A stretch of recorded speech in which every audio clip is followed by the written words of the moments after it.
these seniors. So, hey, awful proud of them. It could be easy just to fold up there and say, here it is. But I thought our kids competed to the end and really worked hard. In a game heard on 105.9 The Beach, the South Central Calhoun Titans a winner 56-22 over Mount Ayr. The Titans' ground game was on point, racking up 362 rushing yards. The Titans would lead 23-14 right before the half and get this play to take momentum into the locker room. They'll hand it off, and loose football is on the ground. Scheidegger's got it. Touchdown. Chase Scheidegger picked up the loose football. 6 yards later, he's standing in the end zone. Mark Williamson on the call of the Chase Scheidegger fumble recovery for touchdown. He also had 2 interceptions in the game. The Titans now move on to the state quarterfinals on Friday. For KVFD from the Jerry Sheeter Newsroom, I'm Rob Jones. Here's the AM 1400 KVFD weatherology forecast. Partial sunshine develops here this afternoon, a high in the mid-40s. Northwest winds of 5 to 15 miles per hour, gusting as high as 25. Tonight, partly cloudy and a low near 26. By Tuesday, a slight chance for some rain here late, increasing clouds, a high of 38 degrees. Wednesday, partial sunshine develops, we'll see a high around 39. From the Weatherology Weather Center, I'm meteorologist Jennifer Wojcicki. Currently, it's 43. Farming's in your blood. It's in your roots. It's what you've always done, and it's what you'll always do. Give it your best, and yield even better. So the last thing you need is corn rootworm inflicting its worst damage where it counts the most. Because if there's one thing you've learned season after season, it's the yield goes back to the roots.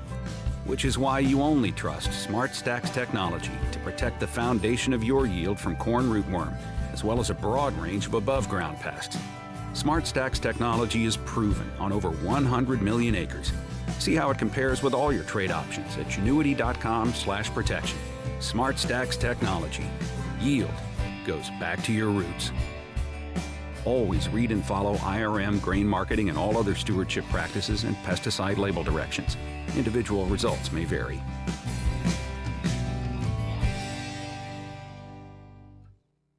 You work hard, and you deserve to get the most for your money. Like health insurance coverage with the largest, most accessible networks, so you can choose where you want to go for care. Like having multiple plans, so you can choose the coverage that works best for you. Mostly, you deserve to have the health insurance expertise Iowans have been trusting for over 80 years. Wellmark Blue Cross and Blue Shield. To find the small business or individual plan that's right for you, talk to your local agent about Wellmark today. Get started at wellmark.com. Staples is more than a place you go to buy a printer. It's where an associate showed me the printer that works best for my business. Like the all-new HP LaserJet Pro 400 printers with advanced wireless and security. And they're easy to set up. I need all of that. Right now at Staples, get up to $200 off the HP LaserJet Pro 400 series. The best printers. Michael Devine at AM 1400. In the name of justice and the American way of life. With 60 rounds of freedom. This is AM 1400, KVFD, the voice for Dodge. I'm Michael Devine, and of course, we're going to tell the truth, make it matter. And we're never going to be boring. Live, local, and relevant talk radio from the corner of 2nd Avenue North and 10th Street right here in Fort Dodge, Iowa. You can join the program by calling 515-955-1400. That's 955-1400. You can join us on YouTube. Go to youtube.com and type in 1400 KVFD, and that's all lowercase. And you will see Pastor Austin Hill and myself talking in here, and we will very shortly demonstrate what huge brains we have. Or not. Or not. Pastor Hill, first of all, welcome. Thanks. It's great to be here. I should have let you know about this, and maybe you did know about it and couldn't come. But yesterday at Second Baptist Church here in town, there was a day of prayer. Oh, really? The Second Baptist, of course, is one of the historically black churches in our town, and they have a small but passionate congregation there. Yeah. And Sherry Washington and her family are very much a part of that, and Sherry's been very active in our community, and she really holds her arms open wide to invite everyone in. Everyone in, and then let's come to some sort of spiritual consensus. Yeah. And hopefully that's what will happen. It hasn't happened yet, of course. But in fact, we may be some way from that. But a minister from Des Moines came up, very powerful. You know, I couldn't help but contrast my Catholic upbringing with the attitude in the Second Baptist Church. You know, laughing in the Catholic Church is punishable by death. And then an eternity in hell. Showing any sort of joy can get you excommunication. And, of course, if you're excommunicated, you have to go to the hot place, you know, for God's sake. But there was much joy in the church yesterday. That's much joy in the Second Baptist Church. Some ideas were explored. I was the MC, essentially. Okay. And there were many fine speakers. Representative Ann Meyer was there. Cool. Charles Clayton was there, of course, and Charles has done an outstanding job down there in APHIS. And many other people, local people, were there in attendance. Again, it was a small but passionate and joyous event. That's awesome. And that is awesome. Yeah. It really was. If I'd have thought to invite you, I would have. But Are they planning to do anything like that anytime in the future? I'll have to ask Sherry, but I don't know. I think she came up with this idea, or maybe a group of people over at the church, Second Baptist Church, did. But I think that is something that we need in this community. I was the MC yesterday, and you know, I said, picking up on a cue from another speaker, I said, you know, we're white people. We don't know what's going on here. There's a lot of crime in the black community, and we don't understand it. We don't understand the lack of cooperation between black people and the police. You know, because I'll tell you, if one of my family members was shot, I'd be on the phone with the police right away. Yeah. And I said, you can, and I really believe this, that the Second Baptist Church with Sherry Washington and some of the people over there could lead in this regard. Yeah. And I asked that they do lead, and, you know, because it's incomprehensible, especially to an old white dog like me, I would invite them to lead, and I will follow, and I think others will as well. I you know, in prayer all the way. Sure. Until this hatred is out of our town. And were there any kind of responses to those comments? No, because I, after all, was the MC, and I wasn't one of the spiritual advisors. But I will text Sherry. Sure. And see if we can have more of these events. And I would like to see, I was sitting there thinking, that this has to start in the Second Baptist or the AME Episcopal Church. Yeah.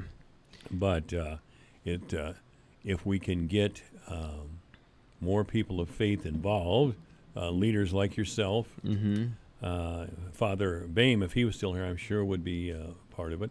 And Andrea, Reverend Andrea over here at First United Methodist. First United Methodist. Well, and I know Jeremy Hatley, our chaplain, and we've been in conversation about trying to do something like this. So, yeah, I mean, let Sherry know. I don't have her contact info, but she, if you give her my info or vice versa, I'd love to connect with her. And Jeremy and I have been talking about trying to do something maybe over Martin Luther King Day weekend in January. That's also, at least for Presbyterians, they say in our Presbyterian planning calendar, that's the week of Christian unity. And so that could be a great opportunity to demonstrate our unity and to do some things together. You know, I'm very leery of white people leading the discussion on problems in the African American community. No one has ever said anything to me, but I think that would be a little bit of resentment in the black community, where there's a lot of problems and violence and all kinds of terrible things. Well, I guess at the very least, an opportunity for others of us in the faith community to partner together and to say, what are the issues facing our community, and how can we work together? To listen to one another and have those conversations. Absolutely. I'm ready to do that, and I'm ready to do it as we did it yesterday. Yeah. Within kind of the confines of the house of God. Yeah. And in prayer. I believe, of course, prayer will move us along. All of us. A shared faith in Christ will move us along. Of course, Martin Luther King changed the world. And he changed the world by reminding white clergy, especially in the South, that you are not adhering to the faith that you say you live. And they weren't. They were racist. Well, and on top of that, you've mentioned this a lot before, but the idea of defending truth and being willing to take a stand on it, even if it comes at personal cost for the pastors. Well, the truth cost Dr. King. Yeah, certainly. And the truth cost Malcolm X. Mm-hmm. There's that poster I have over there where Malcolm X talks about, and I always admire Malcolm X. I didn't agree with practically everything he said, but he always said, truth is truth. I'm going to tell the truth. And by telling the truth, he got killed. Yeah. He was murdered by people who wanted power and money. That's all it was. That's what happened with Dr. King, essentially. Well, and Robert Kennedy and a lot of people. They got too close to the truth. Well, and on top of that, in the divided times that we find ourselves in, there's already so much desire for division, whether it's conscious or unconscious. And anytime we take strong stances on things, necessarily, by definition, people will not agree. And so there's loss that comes with that. Mm-hmm. That's something that I feel as a pastor every week when I'm in the pulpit. I wrestle with how far should I push on certain issues? Am I willing to face the consequences of pushing on certain issues? And some weeks I do a better job than others, and I certainly don't do that perfectly. But that's a real challenge, I think, that our pastors face on a week-to-week basis, is how to offer that prophetic role to the congregation. How do we speak the truth, especially when our paycheck comes from the very people that we stand to maybe upset? Yes, what about that, Pastor? Yeah. Well, that's always the challenge. And then, to be honest, there are times when maybe I think, man, maybe I should have gone further in a certain area, but I didn't. And I go back to, was I just not courageous enough? Because I do value that paycheck. I do value the security of having a steady source of income. And when you look at the prophets of you've Scripture, got 4 kids, you have to take them into consideration. Well, 2, but yeah, but a family of 4, yeah, just I'm Lila sorry. and Everett. But our family is 4. But okay. Sarah would be pretty nervous if all of a sudden we were making plans for another couple kids. I would be too. But those are very real considerations. How do we support our loved ones? And you think about the prophets of the Old Testament, and they experienced great personal cost to say what God was calling them to say.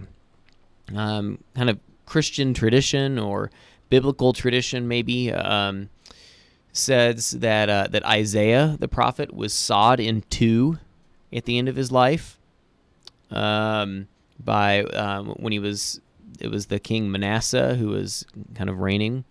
And, he was an unpopular guy, and many of the prophets were so because of the things they said. We've been talking about truth and the nature of truth. Yeah. I can't believe the things I find on social media. But Muhammad said, I don't know the purpose of life. Now, this is according to a social media post. Sure. I have no idea if this is So take it with a grain of salt. Right. Oh, or 2 grains. Yeah. Buddha said to his followers, seek the truth. And Confucius said, I am not the way. But Jesus said, I am the way, the truth, and the life. No one comes to the Father except through me. Mm-hmm. John. That's John 20. John 14:6. Okay. That's a declarative statement. Yes, very much so. According to the Gospel of John, there isn't really any neutral ground with Jesus. A lot of people want to say, well, Jesus was a good guy. He was a good teacher. And but I don't really believe he was the Messiah. And I don't think he claimed to be the Messiah. Why can't I just try to follow the example of Jesus? And at least if you read the Gospel of John, now this is where some people might say, oh, well, the writer of that book maybe had some agenda other than what Jesus had. But if you take Jesus at face value, as he's presented in the Gospels, in the first 4 books of the New Testament, especially John, the 4th Gospel, there is no neutral ground with Jesus. He makes bold claims about who he is. Mm-hmm. And so that got him killed too, didn't it? Exactly. And for example, in John 10, it was the statements that he said that they wanted to kill him right then and there because he says, that line, before Abraham was, I am. and he's using that divine name, that I am, which is what Jews refer to as the name of God from Exodus 3. I am the one called I am. Yeah, I am who I am. And so, I mean, that's nothing. There's nothing neutral about that. So we have to decide what to do with Jesus. Now, again, that's from the way that Jesus is presented in the Gospel of John. Certainly. But I think, you really bring up this idea about truth, which I was doing a lot of thinking about this last week, because we've been preaching on Sunday mornings through the New Testament book of 1 John, not to be confused with the Gospel of John. Mm-hmm. We believe that the Apostle John, who probably was the one who wrote the Gospel, also wrote these 3 letters to churches, probably the church in Ephesus. And so in this letter that John has written, what we were looking at this last Sunday was 1 John 4, 1 through 6, which talks about testing the spirits, or being able to discern truth. And I found some fascinating statistics and some studies just in doing a little bit of research. So, for example, there's a research group out there called the Barna Group, and they do research on Christians and people in church, and then also kind of demographic and cultural trends. And they came out with a study, actually just this last year, about Generation Z. So is that you? No. So, you've heard about millennials, right? Everyone's Sure. talking about millennials. Well, this is the generation after millennials. We're all getting so old that the millennials now, there's a generation that's come even after millennials. These are Sure. people born after 1999. After 1999. Yeah. So if you do the math, though, these are people who are 20 years old Yeah. at the oldest. So this is that next youngest generation. And one of the stats that I found to be fascinating, it was, do you agree with this statement?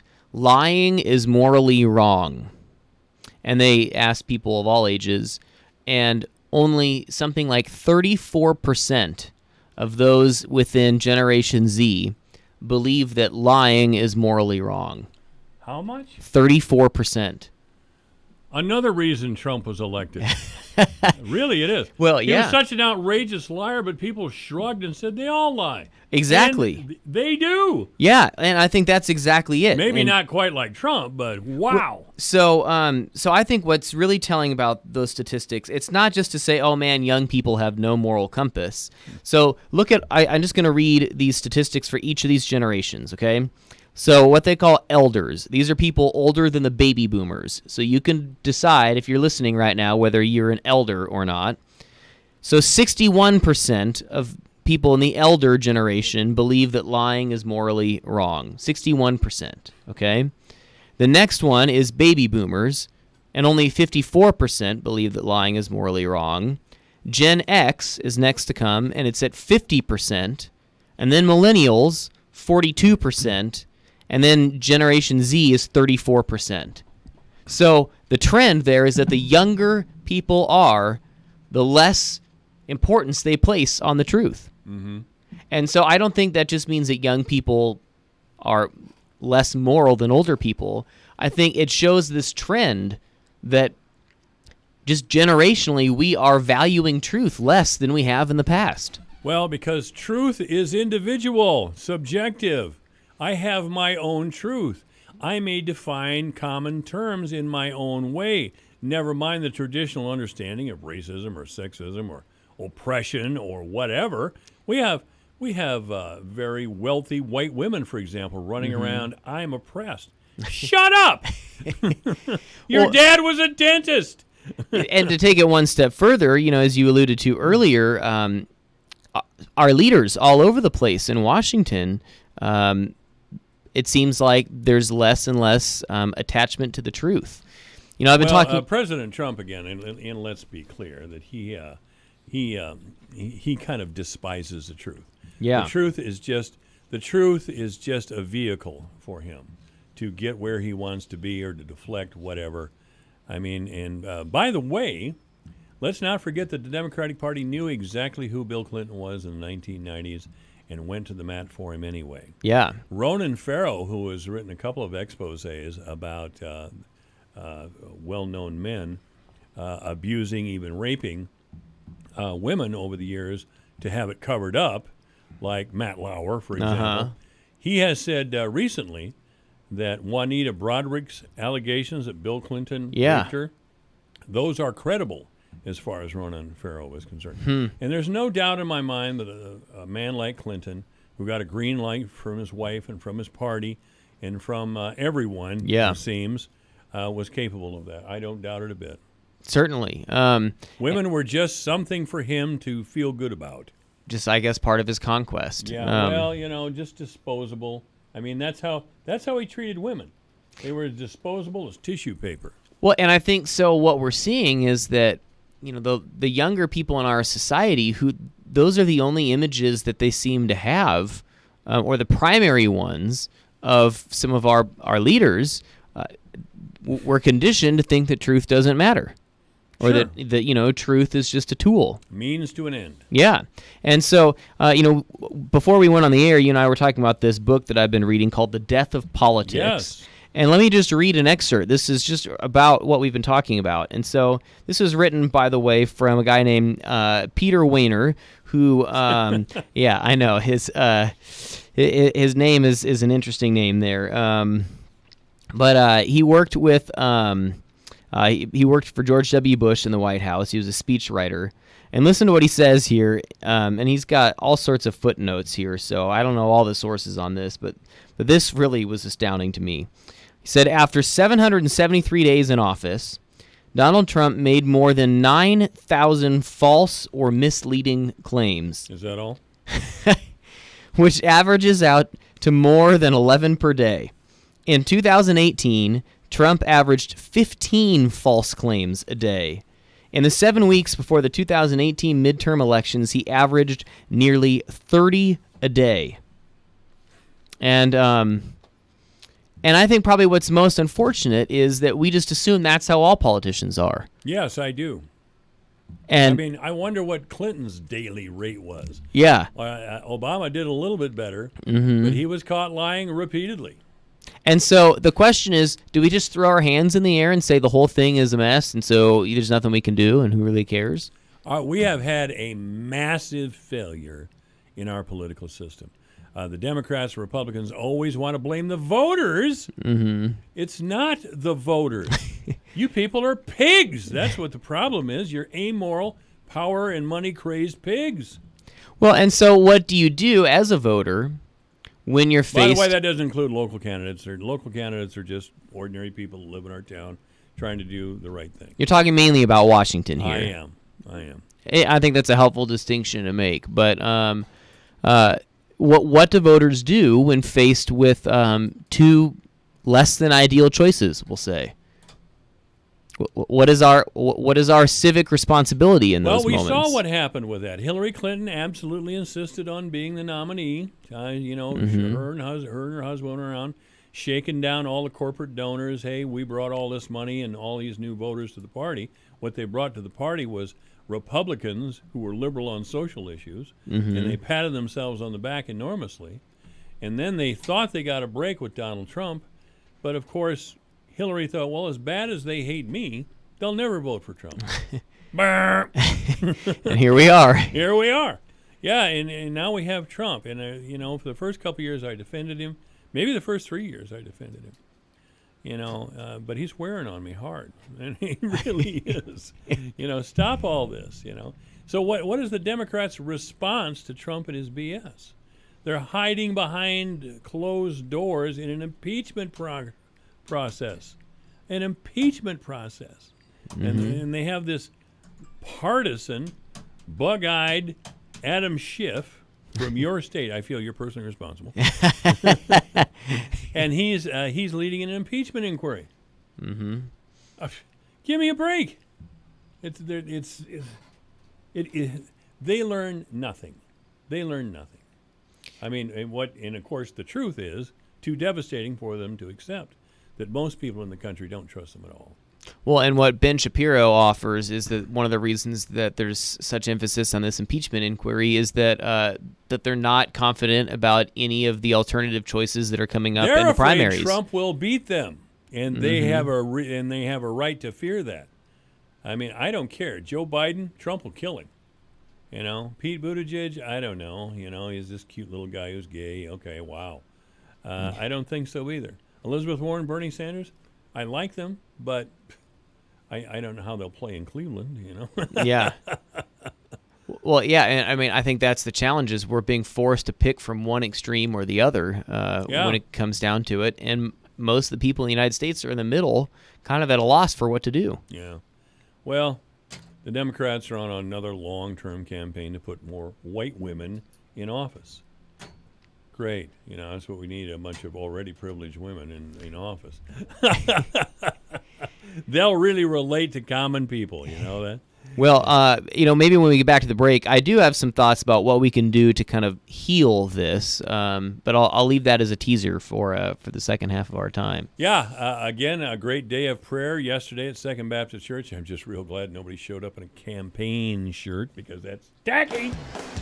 Michael Devine, the Doctor of Truth. Does anyone have anything they'd like to confess? At AM 1400 KVFD.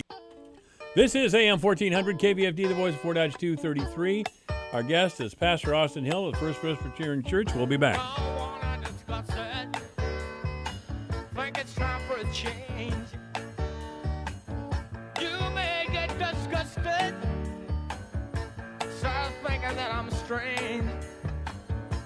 That kids are going to ground, get some heavy rest. Never have to worry about what is worst or what is best. Oh, domino. All right. Romeo, Romeo, there you go. Lord have mercy. I said, oh, domino. Romeo, Romeo. This is a last chance alert. It's happening. In just days, Publishers Clearinghouse will award $2,500 a week for life. Enter now at PCH.com and you could win $2,500 a week after week, for life. This prize is guaranteed to be awarded on December 30th, so don't miss your last chance to win. Enter at PCH.com before it's too late. That's PCH.com. Hurry, award day is almost here. December 30th, you could win $2,500 a week for life. Go to PCH.com now. Entries due 12/23. No purchase necessary. Void where prohibited. Your news, your town, your station. KVFD News when it breaks. With your KVFD News Update, I'm Rob Jones. The combined city and school election will take place tomorrow around Webster County. Polls will open at 7 a.m. and close at 8 p.m. Voters in the first precinct of Fort Dodge will now vote at the First Congregational United Church of Christ at 1611 Williams Drive. Precinct 12 voters will now vote at Duncombe School. Several Fort Dodge City Council seats will be voted on tomorrow. In the council at-large race, incumbent Nevin Conrad faces challenger Melvin Newsom. In Ward 2, Justin Myers and Andy Fritz are both running. Councilman Dean Hill chose not to seek re-election. In Ward 3, incumbent Councilman Dave Flattery will face challenger Richard Higgins. Incumbent Councilman for the 1st Ward, Terry Minke, and Councilman Kim Allstott from Ward 4, also an incumbent, are both running unopposed. Also on the Fort Dodge City election ballot will be whether the city of Fort Dodge is allowed to establish a municipal broadband telecommunications utility. In sports, the high school football playoffs opened last Friday night. The Fort Dodge Dodgers fell in a game you heard on 92 Rock 63-6 on the road to Cedar Rapids Kennedy. The Kennedy ground game was the difference as they racked up 9 total rushing touchdowns, 4 of those coming from quarterback Max White. The lone Fort Dodge score came on a 78-yard kickoff return for a touchdown by senior Tyson Kershaw. The Dodgers finished their season at 6-4 on the year, and this season marked just the 5th time the program has earned back-to-back playoff appearances since 1981. After the game against Cedar Rapids Kennedy, Coach Miller said this one game doesn't define the entire season. This game's not going to define what you've done and been able to do over the last couple of seasons, and especially you seniors. So, hey, awful proud of them. It could be easy just to fold up there and say, here it is.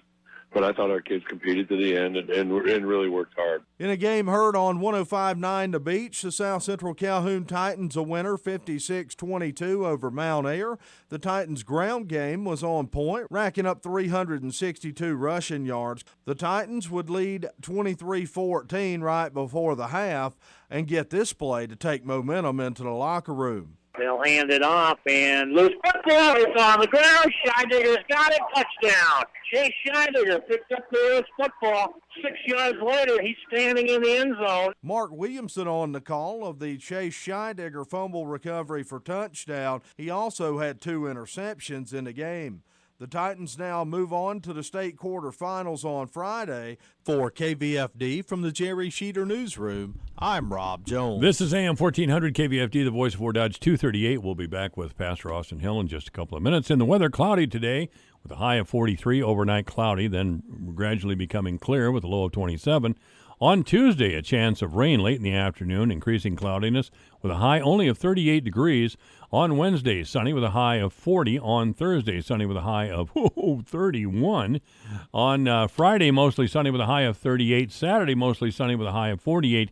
And on Sunday, mostly cloudy with a high of 38. Right now, it's 44 degrees. When Pastor Hill comes back, we'll have to say a prayer for continued good weather so we can get the farmers out of the field. Obituaries this hour brought to you by Gunderson Funeral Home and Cremation Services at 1615 North 15th Street, Fort Dodge. You may contact Gunderson Funeral Home and Cremation Services by calling 515-576-7128 or online at www.gundersonfuneralhome.com. Eileen Miller has died at the age of 90. Eileen Miller has passed. Services for Eileen Miller are pending. Obituaries this hour brought to you by Gunderson Funeral Home and Cremation Services at 1615 North 15th Street, Fort Dodge. You may contact Gunderson Funeral Home and Cremation Services by calling 515-576-7128 or online at www.gundersonfuneralhome.com. It's 44 degrees at AM 1400 KVFD. It's 2:39. With a look at the closing market report, here's Dwayne Murley. Here's a look at how the markets closed today. December corn down 6 cents at $3.83 1/4. March down a nickel at $3.93 1/2. May down 4 cents at $4 1/2 a penny. July down 3 1/2 at $4.06 1/2. November soybeans up 1 1/2 at $9.25 3/4. January up 1 1/4 at $9.38. March beans up 2 cents at $9.51 1/4. May up 2 1/2 at $9.63 1/4. December wheat down 6 1/4 at $5.09 3/4. Soybean meal down $1.50 a ton at $3.0240. December live cattle up 55 cents at $120.07. February up 37 at $124.60. November feeder cattle down a nickel at $149.07. January unchanged at $146. December lean hogs up 7 cents at $64.52. February down 67 cents at $71.90. From the Alpha Media Farm Desk, I'm Dwayne Murley. Real travel is life-changing. With Trafalgar, you'll discover the best way to travel and connect with the culture, people, and places you visit. You'll travel with the freedom to discover and the confidence to... A history of success means proven performance. But let's call performance what it is: profitability. And boosting yours, especially during a challenging season, takes more than just what the best seed can offer. That's why DeKalb brand corn is backed by exclusive genetics for consistent yield potential. Proven over a 100-year growing legacy, enhanced by a portfolio of elite inputs and products, and maximized using digitally enabled whole farm solutions. Like Climate Field View, the industry's leading digital farming platform. All to help your crops stand stronger, your bins fill faster, and your margins grow wider. Let nothing shake your perseverance. Ask your dealer how DeKalb can help you realize a future of performance. Climate Field View services provide estimates or recommendations and do not guarantee results. More information at climate.com/disclaimers. Always read and follow IRM where applicable, grain marketing and all other stewardship practices and pesticide label directions. If you're persuasive, if you're persistent, if you're prepared, I'd like to talk to you about becoming an account manager with Alpha Media. I'm Chris Ball, Director of Sales. As an account manager, you'll have an opportunity to get out of the office and work face-to-face with local businesses to help them expand through marketing on our 7 radio stations. Experience is preferred, but we'll train the right candidate. Isn't it time you really enjoyed your career? Call me at 955-5656 to schedule an interview. Alpha Media is an equal opportunity employer. Michael Devine, the Doctor of Truth. Does anyone have anything they'd like to confess? At AM 1400 KVFD. Well, this is AM 1400 KVFD, the voice of Fort Dodge. I'm Michael Devine. We're going to tell the truth, make it matter, and never be boring. We're talking truth here today. You know, the Republicans, especially Donald Trump, have been talking for quite a while about slashing Medicare, even getting rid of Medicare and Social Security. So let me tell you the truth on that idea. It's despicable. It is repulsive to throw our old people out the door just because your big friends don't like those plans. And I don't know what else to say about it. Now, I say that in a bipartisan fashion. It's despicable because I haven't heard any of the Democratic presidential candidates for any office come forward and say, you know, I'm in favor of keeping Medicare and Social Security as they are, maybe even increasing the benefits. They all want to talk about leaving immigrants in the country. I mean, if they're here, we should be welcoming. Oh, shut up, man. They're all hung up on race, and poor wealthy white women, they're not president, and all this sort of crap. Jeez. By the way, a new poll finds that Hillary Clinton would beat President Trump by the poll shows just a very insignificant difference, but a new poll out tells us that Hillary Clinton would beat Donald Trump in 2020. But I'll tell you what, Trump would demolish her, and she really doesn't have that strong a base. Do you think you think there's any chance that she'll put her name back in? Oh, she's straining at the leash. Are you kidding me? I mean, the list of candidates who've shown up so far are unacceptable to the big Democratic Party financial bundlers. The rich people who are influencing and have influenced the party since the time of Clinton, and Bill and Hillary Clinton went after big money aggressively and cut working people off at the knees. And by the way, they're the ones who voted for Trump who beat Hillary Clinton, which I thought was delicious. Yes, I think she's just straining at the leash to get in. You know, and there's enough older white women and wealthy social liberal people who are very conservative. They're Republicans when it comes to economics, but they hold the right positions, I guess, on gay rights and of course large businesses like slave labor that's coming across the border. So, I mean, Hillary Clinton and her whole triangulation thing that's despicable as well. That's despicable as well. So there we are again, aren't we? Here's Trump over here wants to cut Medicare, Social Security. Here's Hillary Clinton and the Democrats over here not saying anything about it. But they are talking a lot about a bunch of nonsense that nobody really cares about. Well, at least in Iowa, it seems like. So, you know, one of the things that I really wonder at is there any hope for us to come together as a country moving forward? I guess I started out hoping that, but boy, you know, and I see things like this. Our leadership is pathetic. I mean, is the only option simply just nuking our entire system and, you know, doing some completely new thing? No, it isn't. We need to take our country back, not Democrat or Republican or Libertarian or liberal or conservative.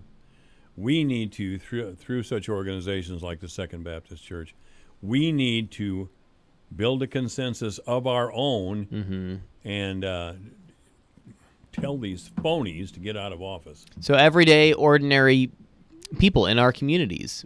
And as we have maybe kind of grassroots experiences, that will eventually, ultimately transform our culture in the way that we talk to one another and about one another, so that maybe not this election, but maybe in 2 or 3 more elections, we might have a different culture who's fed up with the extremism and we might have some candidates who maybe seem more unifying. I'm tired of the two parties acting as if we don't exist, as if we're just a means to an end. We'll tell you people anything, just put us in office. Or, how extreme can you get with the kinds of things that you're offering to voters or the platform that you're running on in order to get some kind of a vote? I mean, it's just interesting. It seems like in this Democratic primary right now, it's like a race to be the most extreme. And, if you can out extreme everyone else, then you'll make the most news. That's the same old game. I'll promise you this and I'll promise you that. They get in office, well, the other guys wouldn't let me do it, so I guess I got to forget the whole thing. I mean, God, all my life, and I'm getting to be an old dude, I've been hearing those things. Yeah. So we cannot accept these people as our leaders. They are not. They are partisan hacks. Well, and I think the way that our news works only promotes that because, as you look at, say, these Democratic candidates, the ones who are probably maybe more reasonable don't make the headlines because what they're saying is reasonable as opposed to outrageous. And it's the outrageous things that then get traction because people talk about it and hear about it, and then it gets shared. And even if it's shared, negatively, there's more attention that gets devoted to that. And on top of that, there's such an extreme pressure within us, even within our psychology. We were talking about this a little bit before we came on today, but just this idea that we are kind of built as creatures to try to find people that agree with us and to support those who agree with us. There's been a lot of actual real data, research behind that, psychological data that demonstrates that we prioritize facts primarily when they support our thinking. And if it doesn't support our thinking, then we're less likely to emphasize those facts or those statistics or the truth.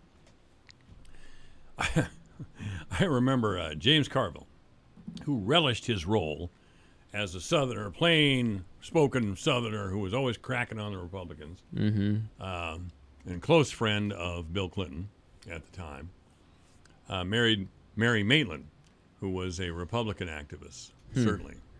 And they've been married for some time now and even have a couple of children, even though they got married reasonably late in life.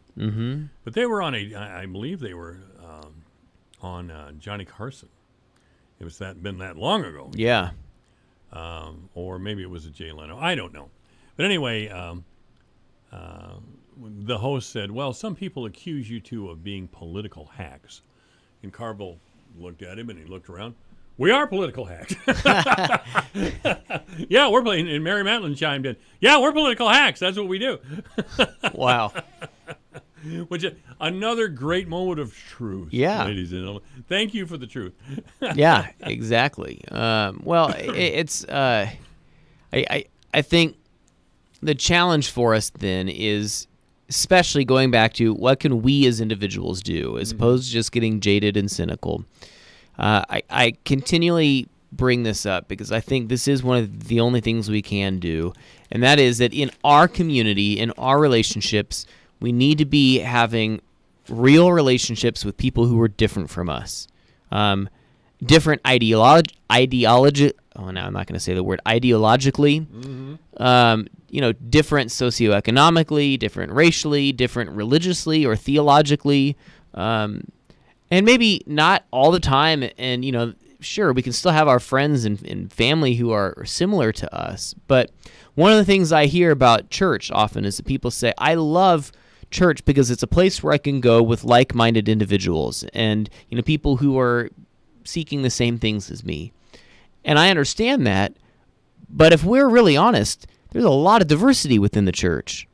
Oh yeah. And that's good news, because if we can be centered around Christ in spite of our diversity, and if we can talk to one another, if we can learn from one another, even when we're different, that can be an incredible witness to the rest of the world. Now, I think the challenge is that we're called to do that even with people of a different faith. It goes beyond just our unity and diversity, within the body of Christ. I think we're called to do that outside of Christianity as well. But unless we can do that as individuals in our own communities, in our own homes, in our own neighborhoods, we have no hope as a country moving forward. No, I think we're in real trouble. I think we're in real trouble, and I blame the two-party system. Donald Trump was in office less than 24 hours when there was a women's march on Washington. Mm-hmm. And all liberal magazines, The Nation, The New Republic, they were demanding that everyone rise because Donald Trump was a visceral threat to the United States of America as we've known it. No, he was a threat to your concept of the United States, which, by the way, most of us rejected. Mm-hmm. So back off, flakes. Well, I mean, yeah, maybe to half of the voters or something like that. Maybe. But I think we've got to hold on to hope. I mean, if we cannot have hope, and if we are not willing to learn from those who are different from us, then I guess our alternative is just to move to Canada. Mm-hmm.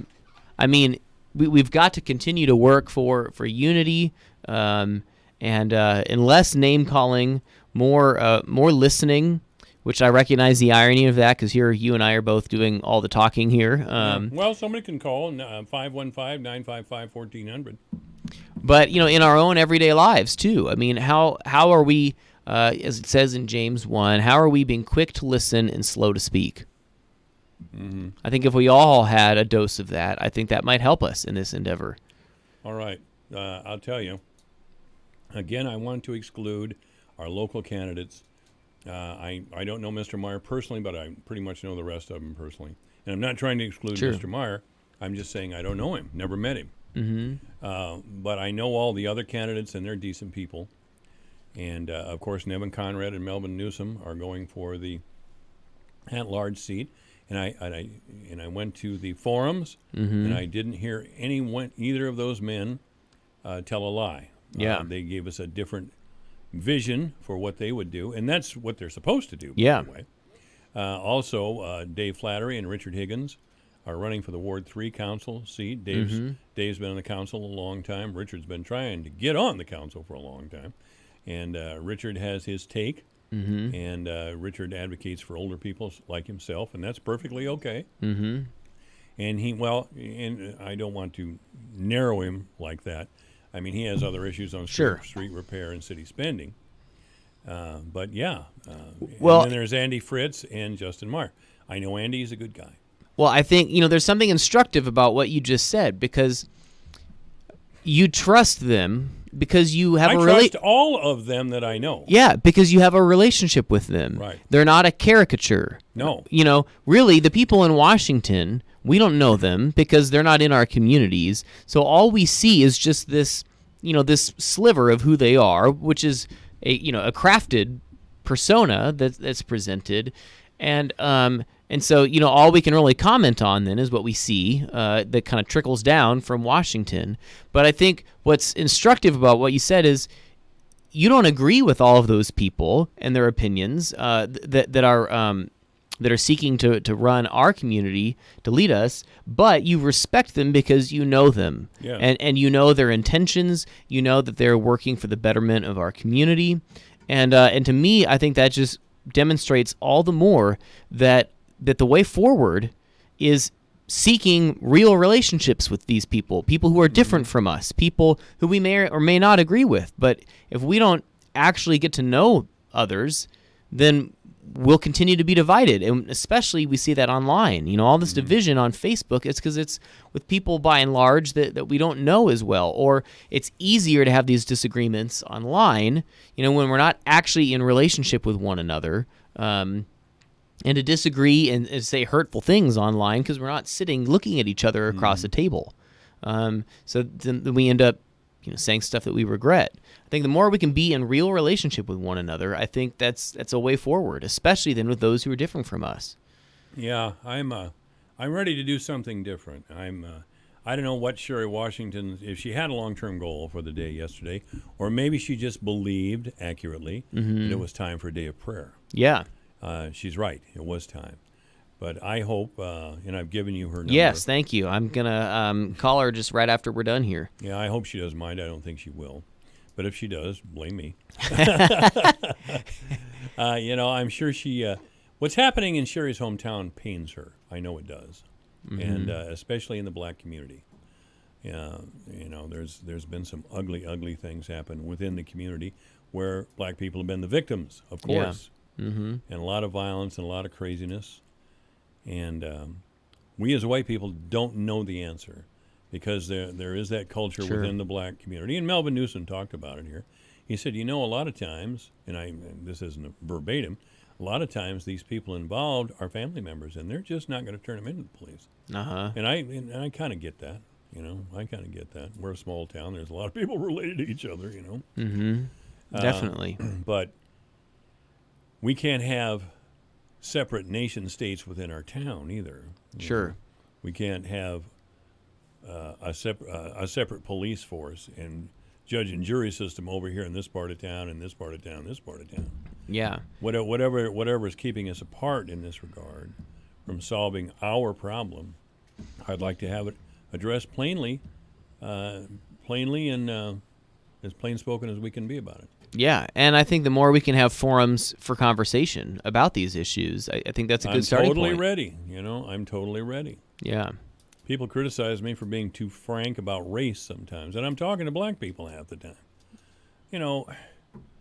I know some people are black. Am I supposed to act like it doesn't exist?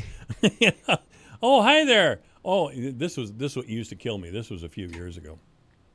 There'd be a black person in the room, and there would be a reference to this person, this black person, and that person being black. And there'd be some white dude right on time. Oh, I don't see anything. I don't see anything at all. I thought, the hell you don't. Yeah. The fact that you have to say that demonstrates that you do say conscious bias. Yeah. Yeah, that you do see something. That's not unconscious bias. That's conscious bias. We've tried to emphasize the truth and plain spokenness and get away from these weasel words. For God's sake. It's killing us.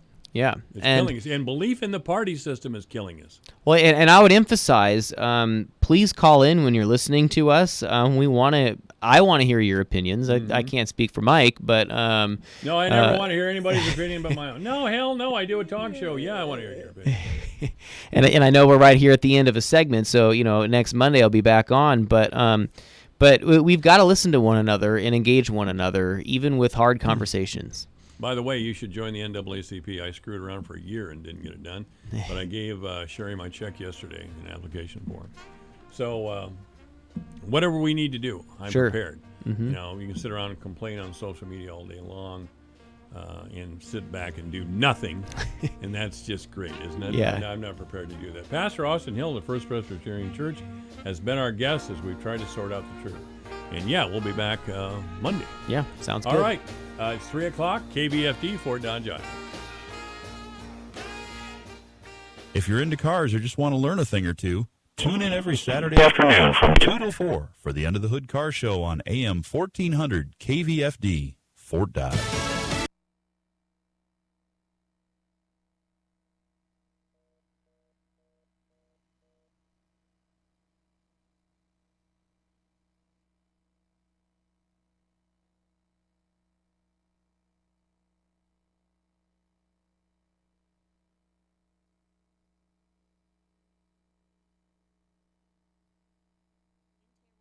That led to a hostage crisis. Barry Rosen is one of the Americans held captive for 444 days. In a normal day, I think there are moments when I can sit down and think about how did I live through this situation. He says it was extreme misery and psychological trauma, speaking to Fox News a short time ago after meeting with Secretary of State Mike Pompeo.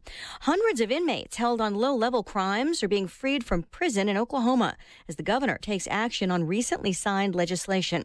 Fox's Grinnell Scott has this live. Lisa, Governor Kevin Stitt met each of those who left a women's prison today with a handshake. Hi. Nice to meet you. Good luck. Thank you. And Governor Stitt says in total 524 people people earn their freedom and says it's not the state's intent to stop with just the release. We really want you to have a successful future. And that's what I want to leave you with, is this is the first day of the rest of your life. Those released were serving time for simple drug possession and other misdemeanors. Assistance in finding jobs is part of this effort. Oklahoma's incarceration rate is the highest in the nation, Lisa. Thanks, Gernal. The U.S. takes the first formal step to exit the Paris Climate Accord, notifying the UN. It's a one-year process. President Trump has argued the deal was unfair, putting too much of an economic burden on American workers, businesses, and taxpayers. America is listening to Fox News. At Quicken Loans, our 17,000 team members know that home is so much more than a house. That's because our clients tell us all the time. Hey, this is Jay Farner, CEO of Quicken Loans, and we want to help you save money on your mortgage with some of the lowest refinancing rates ever.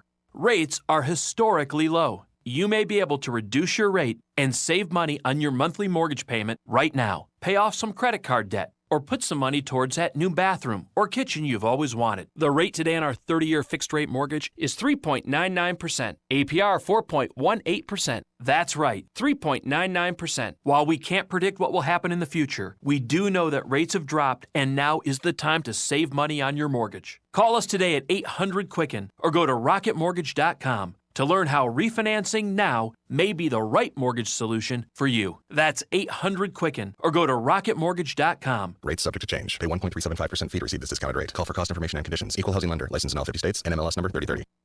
Attorneys for the accused shooter in last year's deadly attack at a Texas high school say their client is declared incompetent to stand trial. 3 experts behind a psych evaluation for an 18-year-old murder suspect have determined that he's incompetent to stand trial in the shooting at Santa Fe High School last year that killed 10 and hurt 13 others. That from the accused shooter's defense team that expects a formal court order on the decision this week, and for the trial, which was expected to begin in February, to be delayed. It's also now expected that the accused shooter will be moved from the Galveston County Jail to a state psychiatric hospital for treatment. Jeff Manasso, Fox News. Due in court in Colorado, a man accused of plotting to bomb a historic synagogue. Court documents show the FBI investigation started after an undercover agent pretending to support white supremacy contacted the suspect on social media. Richard Holzer was arrested in Pueblo after agents brought him what he thought were 2 pipe bombs and dynamite to blow up Temple Emmanuel. The McDonald's CEO is fired. McDonald's stock dropped on the news that CEO Steve Easterbrook has been let go. The former CEO admits he made a mistake by having a consensual relationship with an employee. McDonald's didn't say which rule Easterbrook broke, but company policy says employees can't date someone who reports to them directly or indirectly. The company quickly named Easterbrook's replacement, Chris Kempczinski, who previously oversaw McDonald's U.S. operations. In a statement, McDonald's says Easterbrook's departure wasn't related to the company's financial performance, which doubled while he was at the helm. Fox Business Network's Grady Trimble recapping the rally on Wall Street. The Dow, the S&P, and the NASDAQ all with new all-time highs, record closes. For the S&P, it's the 4th in 6 days. Lisa Brady. This is Fox News. Your news, your town, your station. KVFD News when it breaks. With your KVFD News Update, I'm Rob Jones. The combined city and school election will take place tomorrow around Webster County. Polls will open at 7 a.m. and close at 8 p.m. Voters in the first precinct of Fort Dodge will now vote at the First Congregational United Church of Christ at 1611 Williams Drive. Precinct 12 voters will now vote at Duncombe School. Several Fort Dodge City Council seats will be voted on tomorrow. In the council at-large race, incumbent Nevin Conrad faces challenger Melvin Newsom. In Ward 2, Justin Myers and Andy Fritz are both running. Councilman Dean Hill chose not to seek re-election. In Ward 3, incumbent Councilman Dave Flattery will face challenger Richard Higgins. Incumbent Councilman for the 1st Ward, Terry Minke, and Councilman Kim Allstott from Ward 4, also an incumbent, are both running unopposed. Also on the Fort Dodge City election ballot will be whether the city of Fort Dodge is allowed to establish a municipal broadband telecommunications utility. In sports, the high school football playoffs opened last Friday night. The Fort Dodge Dodgers fell in a game you heard on 92 Rock, 63-6 on the road to Cedar Rapids Kennedy.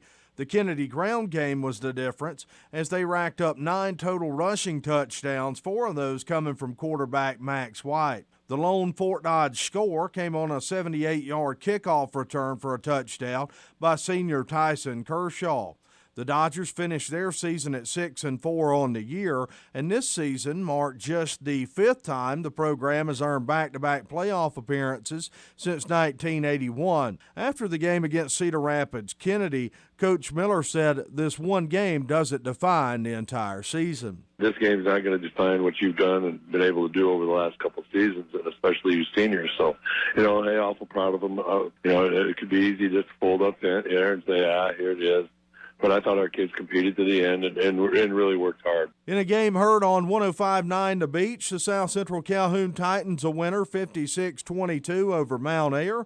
The Titans' ground game was on point, racking up 362 rushing yards. The Titans would lead 23-14 right before the half and get this play to take momentum into the locker room. They'll hand it off, and loose football is on the ground. Scheidegger's got it. Touchdown. Chase Scheidegger picked up the football. 6 yards later, he's standing in the end zone. Mark Williamson on the call of the Chase Scheidegger fumble recovery for touchdown. He also had 2 interceptions in the game. The Titans now move on to the state quarterfinals on Friday. For KVFD from the Jerry Sheeter Newsroom, I'm Rob Jones. Here's the AM 1400 KVFD weatherology forecast. Cloudy skies this afternoon with daytime highs approaching 44. Northwesterly winds 8 to 15 miles per hour. Mainly clear skies and quiet. Tonight, chance for scattered rain showers, lows around 26. Chance for scattered rain showers again tomorrow, highs level off around 38. Cloudy skies expected. From the Weatherology Weather Center, I'm meteorologist Jennifer Wojcicki. Currently, it's 44.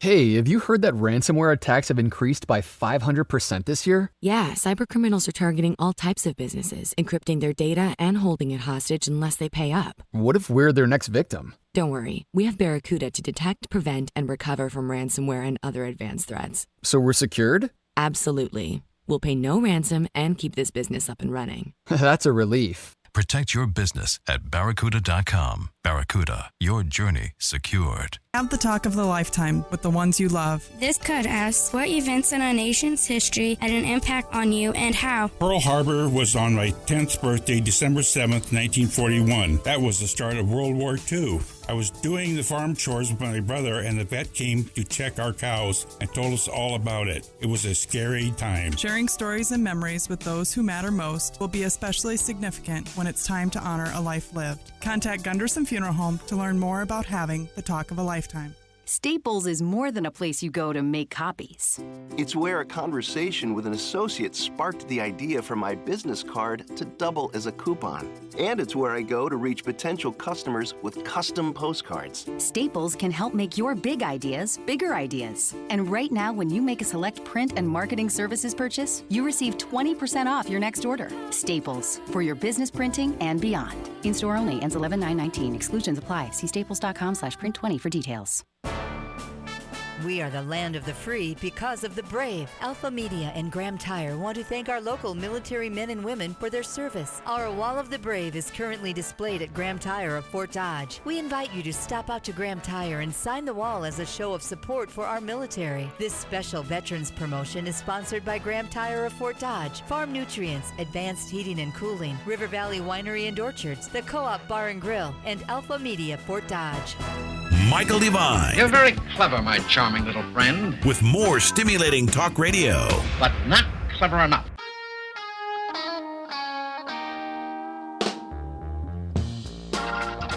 Rarely in my life have I been accused of being too clever. So there you go. This is AM 1400 KVFD, the voice of Fort Dodge. I'm Michael Devine, and we are going to tell the truth, make it matter, and never be boring. That's right. If you'd like to join the program at any time, it's 515 That's 515-955-1400. We welcome to the program Ryan Mail, who is project manager over at the city of Fort Dodge. How are you, Ryan? Hey, I'm doing great. Thanks for having man. me. All right. Who are your parents again? I heard you talking with Pastor Hill. Rick and Sherry Mail. Rick was, a high school teacher? He worked for media and technology specialist for AEA. That's for right. 30 That's plus, what he right? did. Because he and I, one year, were responsible, I think, this is quite a long time ago, for the audio system over at the church. Actually, he was doing all the work, and I was just standing over his shoulder. I think. There you go. I've done that with him before as well. Anyway, you're project manager of the broadband effort and a number of other things, of course. So why don't you, since we're voting on this, and please go vote today. You can vote right now. Or tomorrow's the drop dead date. But this is important for our city. I hope we have a great turnout and the will of the people can be expressed. But explain again, and you have your own area of expertise, explain again what this broadband proposal looks like. Well, I really think at this point, it's kind of wide open. Okay. And I think what the referendum is going to do is to have the citizens of Fort Dodge tell us, yeah, this is something we would like the city to continue to look at. The ball's in their court on that one. But it's more than that. It gives the city authorization to move forward, right? It does. I mean, that vote will really dictate of what I'm doing on Wednesday, and let me know me on the project management side of how to go forward. It would, the way the verbiage states, it would give the authority to the city council to run a telecom initiative on that. But it's really just that first step, because it doesn't move on without that vote from the public. Yeah. I mean, that really needs to be said. The vote matters. I mean, people talk about how do I get heard all the time? Well, tomorrow's your opportunity, or if you've already done it by absentee already, your vote is going to matter on this one. Yes, to know, absolutely. know what's going to happen. If you'd like to continue sitting in your home for 4 hours, I'm sorry, I'm letting my bias show. Every time you have a problem with your internet, we'll go sit in the corner for 4 hours. Maybe we'll get there. You know, with our hope, I mean, that it would pass and we'd move forward, and then it gets into more detail. I've written it on council agenda items. We've sent it information to the messenger on it, but there's multiple opportunities of how this could go. Well, what are some of those opportunities? Well, first one would be a current provider in town would see that, hey, a lot of people are interested in this, and they want a better product. That's not saying anything about the product now. That's just saying better. There is no ceiling to better. I think people have to realize that. Well, what they did instead was hire a lobbyist to scare people into believing that taxpayers would be on the hook for the whole project.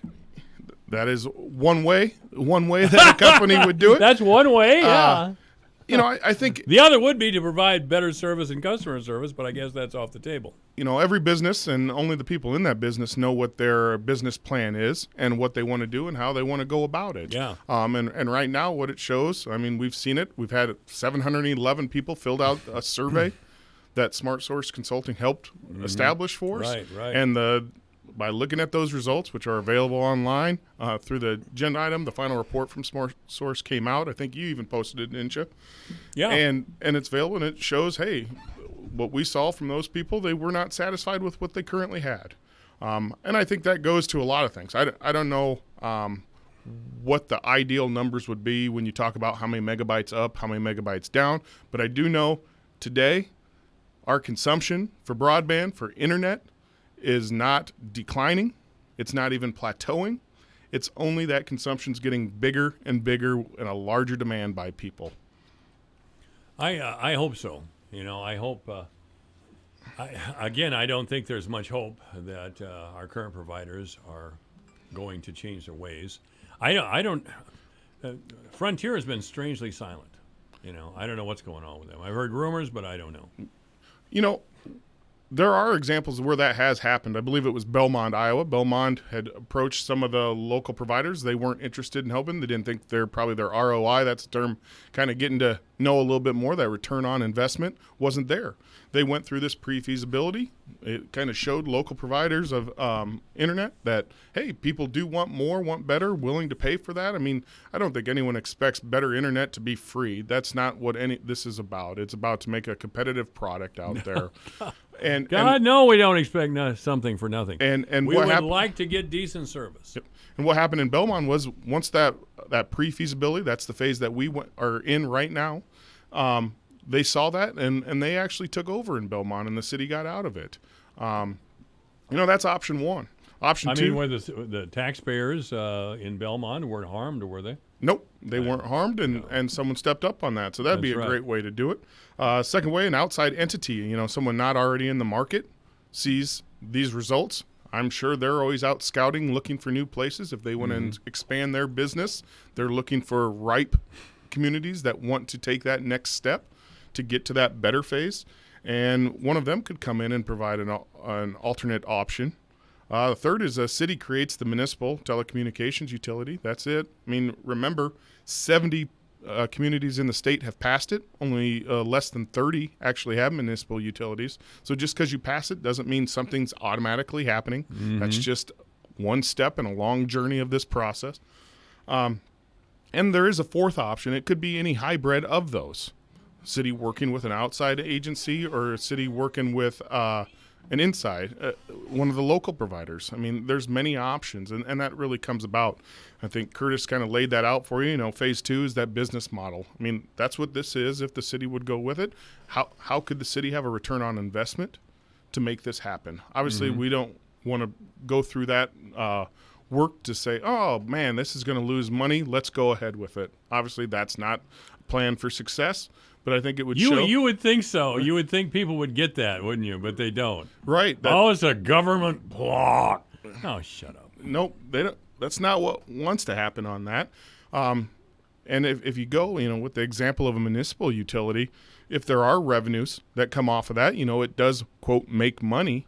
Unlike a private enterprise, that money gets returned to maybe a CEO or shareholders. This actually gets reinvested into the product, so you don't get behind in your current infrastructure. You maintain it, you keep going, and you understand, hey, it's a phased process. It's always going to need to be better. Top notch, right on the cutting edge of technology. Yeah, it is. Well, that's what we want. That's what we deserve, and that's what we need to help our community grow. I think it's absurd that Gowrie has top flight internet. I mean, good for Gowrie for being smart enough and sharp enough and can see into the future far enough to do that. But God, we can't in Fort Dodge. If you've never seen it, I think that's part of it. Change is tough on all of that, but if you've ever been able to use fast, reliable internet, it's addictive. I mean, when you're trying to download things, either for just surfing the internet, research, online education, all those things, that streaming video, playing Xbox, all those different things. If you've used it before, you know how nice it is. And it's for those that haven't experienced that and have only seen what's currently available, those are the ones we need to educate more and really need to see it. Talk to someone that's lived in Cedar Falls for a little bit, that have had their hands and ability to use that fast internet. That's right. Those are the ones that we need to really hear from and talk to about it if you're a voter still on the fence on it. Well, I'm not really part of the Xbox generation, Ryan. Well, you probably guessed. It's growing. I'm not either, but I have a child that is. Oh, yeah. My son's 37 now, and he would ever come out of his room with his PlayStation 2, but that's been a long, long time ago. I think people have to look at how many devices do they have at their home that require internet. It's amazing how many, your phone's pulling off at tablets, computers, things like that are obvious, but shoot, we're getting into the world of security. Right. We're getting into the Ring doorbell, into I have all those things. Thermostat, refrigerator, microwave. Everything. It just keeps going It's coming, and there's those who are just resisting, pushing back because they're cave people. Anyway, let's go to the phones at AM 1400 KVFD, the voice of Fort Dodge. You're on the air. What is your internet speed that you have? The internet speed that we have. Yeah. I really think it matters on where you're at in this town. Depending on the provider and the location really matters. We've heard from people from both the typical providers in town that people say, I have great speeds, great reliability, and then people a neighborhood away say that doesn't work, you can't even access it. So I think it does matter. Of our 711 people that did the survey, I think 400, sorry, I don't know the number off the top of my head, did speed checks. And it's really a 2-point factor when they talk about broadband. It's speed down, so that's what you can surf the net with and see how quick it goes, but also speed up, and that upward broadband is really getting more important as people are posting up to the internet. You know, that's really what's changed now. People don't just use the internet, they add to it. Broadband by the FCC is defined as 25 megs down and 3 megs up. That's not really the speeds that we want to get to. Those would be kind of subpar numbers right now. The FCC just hasn't really caught up on that yet. So, what's your speed out there, buddy? Downloading, it's about between 10 and 15, depends on where I go through, and download is usually less than 1. Are you sure you're not going at the rate of 10 speed? Because that's a number I haven't heard before. What's that? 10. More like 2.5 or something like that for most people in town. What service do you have? Do you have Mediacom or Frontier or WMTL, or what do you have? Mediacom. Mediacom. Okay. All right. A lot of people want to compare WMTEL, and which is a good service, but it's a line of sight service. I mean, it's on a tower and it broadcasts a signal, and if you're in the line of sight, you get good reception. But of course, Fort Dodge is built in a river valley, so you might be real good out in Cooper School area, but as you go down the slope toward the river, it fades fast. You know, I think people would really like to get, there's no number out there that says, hey, this is what the desired number, because I think that number is always, and I want more, and I want more. They say Kinetic's available at 25 megs, and Hughes is available too. Who? Hughes. It's HughesNet? satellite. They're about $65 a month. Hughes. HughesNet is like a satellite internet. Again, a line of sight that you'd have to be able to get to the. It's a line of sight. Yeah. So it's satellite. Yep, hitting off satellite. So, but if you can't get, hit to it. Not everyone can use that one either. 100 megs down would be. That is for sure. You'd be happy with 100 megs down. I think if you're at 10 right now, so. You're just feeling argumentative again today, aren't you? What? You're just feeling argumentative again today, aren't you? I can understand you. You're feeling argumentative today. Turn your hearing hell aid. yes. Oh, you got to turn that hearing aid up, buddy. You got to turn that hearing aid up. All right? Don't use them. Yeah. Oh, come on, man. Well, go get yourself one. No. Why not? You think it'll affect your appearance? No, because nobody has anything worth listening to. I see. Well, thanks for listening to me. This is AM 1400 KVFD, the voice for that. Yeah, regular caller there. No matter what I say. I could say it's a beautiful day and he can call and argue with me. Well, if he's getting 10, I'm sure he's quite disappointed by where he's at. I don't know. It's all across the board of where people are getting. Yeah, it is. It is. And my problem, frankly, is I don't have a line from the pole. Mine's buried. Mediacom ran a line over to my neighbor's house, or my neighbor already had it, and then Mediacom, when I moved in, I was the first occupant of my condo. They came out and trenched a line from my neighbor's house to my house, and it's been there ever since. So I have poor service every now and then. I've had that for 3 years. You know, I've been telling tech after tech after tech, and they come in and tell me, well, there's your problem.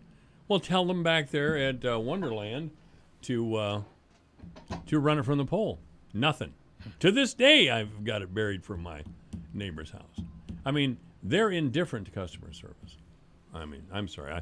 I don't mean to put words in. Please don't associate Ryan Mail with my comments. But yeah, I kind of feel strongly about this, I guess. What else can you tell us, Ryan? Well, you know, I get to peruse the comments on social media. I think one thing that gets talked about is a blank check. This theory of a blank check. Yeah. And And the way I think it's been represented is it's a range between 22 and 32 million, and that's really not what was addressed by H.R. Green, the study from H.R. Green and provided to us by the Smart Source Consulting. But really, it depends how many are going to get hooked up to that service. The 22 million, Curtis explained it well at the last workshop. Really, if you hook one person up, it's going to cost $15 million. And you go, oh my goodness, that sounds crazy. Well, you have to put the infrastructure in the ground. And then after that, it depends how many are you going to hook up. So the $22 million represents a 40% take rate. 40% of the premises in Fort Dodge would be hooked up for the $22 million. The $32 million on the other side is 100% hookup. Every premise would be hooked up. So the range then becomes that. It's not a project range. You have to define what the project is. Mm-hmm. Curtis showed it at 20% intervals. So it was the first one was the 22.18 million, and then at 60% was 25 million, at 80% was 28.6 million, and then you had the 31.9 million. And I just think it should be clear those are all different projects, and you'd have to pick what that one is. And do you want to invest 100% of the way right off the bat, or do you want to hold back some of that money and go, let's start at the 50% take and work our way to it and something like that. Sure. So it's not just a blank check. City doesn't do blank checks. City would know exactly what a project would be if you're talking a municipal internet or even a hybrid version with someone else. It would be a set number. That's what it is. If anything, at the city, numbers are precise of what we're going through on that. I guess in my 11 years of working there, they didn't just ever hand me over the blank check to go purchase things on that. So that's I feel that term comes up a lot as a blank check, so not really on point. Okay. Ryan Mail has been our guest. He's project manager over at the city. Ryan, thank you for coming, especially on such short notice. Not a problem. I appreciate the time. All right. This is AM 1400, KVFD, the voice of Fort Dodge. Michael Devine, the Doctor of Truth. Does anyone have anything they'd like to confess? At AM 1400 KVFD. That's right. It's 3:28, beautiful day. The crop is coming out of the field, and news is next. Thanks for listening. Think it's time for a change. You may get disgusted, start thinking that I'm strange. And kids are going to ground, get some heavy rest.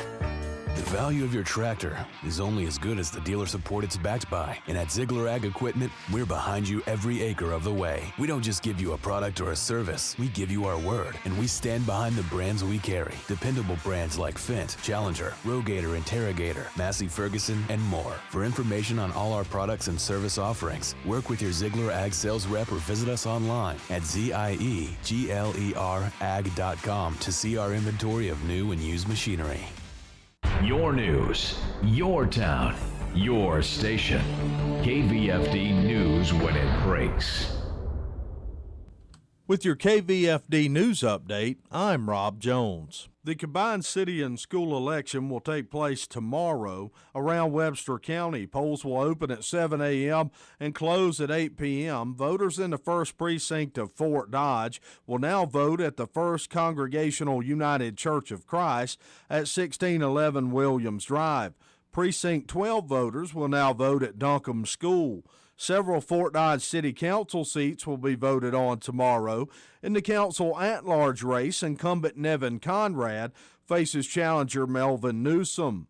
In Ward 2, Justin Myers and Andy Fritz are both running. Councilman Dean Hill chose not to seek re-election. In Ward 3, incumbent Councilman Dave Flattery will face challenger Richard Higgins. Incumbent Councilman for the 1st Ward, Terry Minke, and Councilman Kim Allstott from Ward 4, also an incumbent, are both running unopposed. Also on the Fort Dodge City election ballot will be whether the city of Fort Dodge is allowed to establish a municipal broadband telecommunications utility. In sports, the high school football playoffs opened last Friday night. The Fort Dodge Dodgers fell in a game you heard on 92 Rock, 63-6 on the road to Cedar Rapids Kennedy.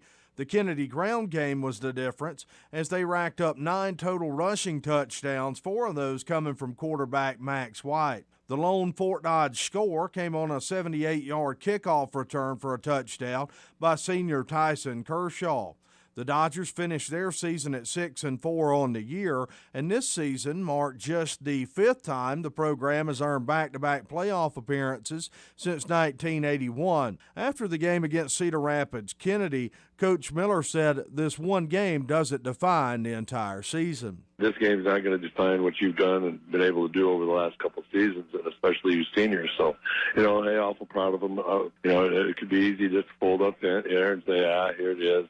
But I thought our kids competed to the end and really worked hard. In a game heard on 105.9 The Beach, the South Central Calhoun Titans a winner 56-22 over Mount Ayr. The Titans' ground game was on point, racking up 362 rushing yards. The Titans would lead 23-14 right before the half and get this play to take momentum into the locker room. They'll hand it off, and loose football is on the ground. Scheidegger's got it. Touchdown. Chase Scheidegger picked up the loose football. 6 yards later, he's standing in the end zone. Mark Williamson on the call of the Chase Scheidegger fumble recovery for touchdown. He also had 2 interceptions in the game. The Titans now move on to the state quarterfinals on Friday. For KVFD from the Jerry Sheeter Newsroom, I'm Rob Jones. Here's the AM 1400 KVFD weatherology forecast. Cloudy skies this afternoon with daytime highs approaching 44. Northwesterly winds 8 to 15 miles per hour. Mainly clear skies and quiet. Tonight, chance for scattered rain showers, lows around 26. Chance for scattered rain showers again tomorrow, highs level off around 38. Cloudy skies expected. From the Weatherology Weather Center, I'm meteorologist Jennifer Wojcicki. Currently, it's 43. Here's a look at how the markets closed today. December corn down 6 cents at $3.83 1/4. March down a nickel at $3.93 1/2. May down 4 cents at $4 1/2 a penny. July down 3 1/2 at $4.06 1/2. November soybeans up 1 1/2 at $9.25 3/4. January up 1 1/4 at $9.38. March beans up 2 cents at $9.51 1/4. May up 2 1/2 at $9.63 1/4. December wheat down 6 1/4 at $5.09 3/4. Soybean meal down $1.50 a ton at $3.0240. December live cattle up 55 cents at $120.07. February up 37 at $124.60. November feeder cattle down a nickel at $149.07. January unchanged at $146. December lean hogs up 7 cents at $64.52. February down 67 cents at $71.90. From the Alpha Media Farm Desk, I'm Dwayne Murley.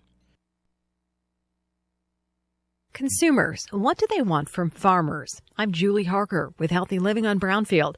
A Cargill global survey finds consumers have conflicting expectations of farmers.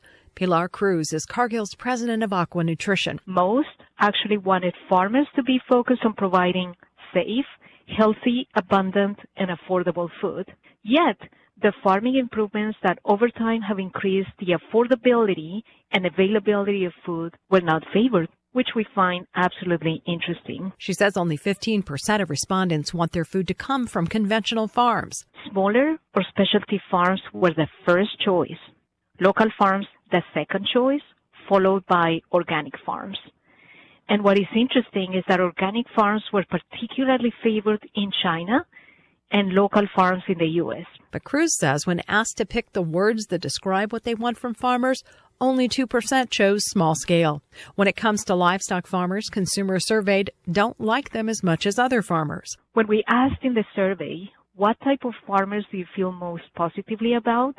Only 30% of the respondents chose an animal farmer. But she says animal farming has huge benefits. Animal protein can certainly strengthen communities, improve economies, and nourish the growing population. I'm Julie Harker with Healthy Living on Brownfield. More choices, more money. Bayer Plus Rewards is a new kind of rewards program, one that lets you call the shots. Choose from our broad portfolio of high-performance products. Earn more money on the eligible products that are right for your farm. Use our new portal to see your purchases, track your rewards, and decide how you want to use them. That's how we're putting more control in your hands. That's the plus. Sign in and earn big with Bayer Plus Rewards. Visit mybayerplus.com to sign up today. See program terms and conditions for full details. Having a high-yield harvest matters. Having a positive ROI matters even more. NK's broad genetic portfolio was developed using advanced technologies and traits, plus the latest data analytics, so we can recommend products that deliver the value you need to help maximize your operation's profit potential. In this area, check out NK 1082. This hybrid offers excellent yield potential across the entire Corn Belt with Agrisure Artesian technology. Ask your NK retailer about NK 1082 and other top-performing products. This is a last chance alert. It's happening. In just days, Publishers Clearinghouse will award $2,500 a week for life. Enter now at PCH.com and you could win $2,500 a week after week, for life. This prize is guaranteed to be awarded on December 30th, so don't miss your last chance to win. Enter at PCH.com before it's too late. That's PCH.com. Hurry, award day is almost here. December 30th, you could win $2,500 a week for life. Go to PCH.com now. Entries due 12/23. No purchase necessary. Void where prohibited. Hey, I'm Andy. If you don't know me, it's probably because I'm not famous. But I did start a men's grooming company called Harry's. The idea for Harry's came out of a frustrating experience I had buying razor blades.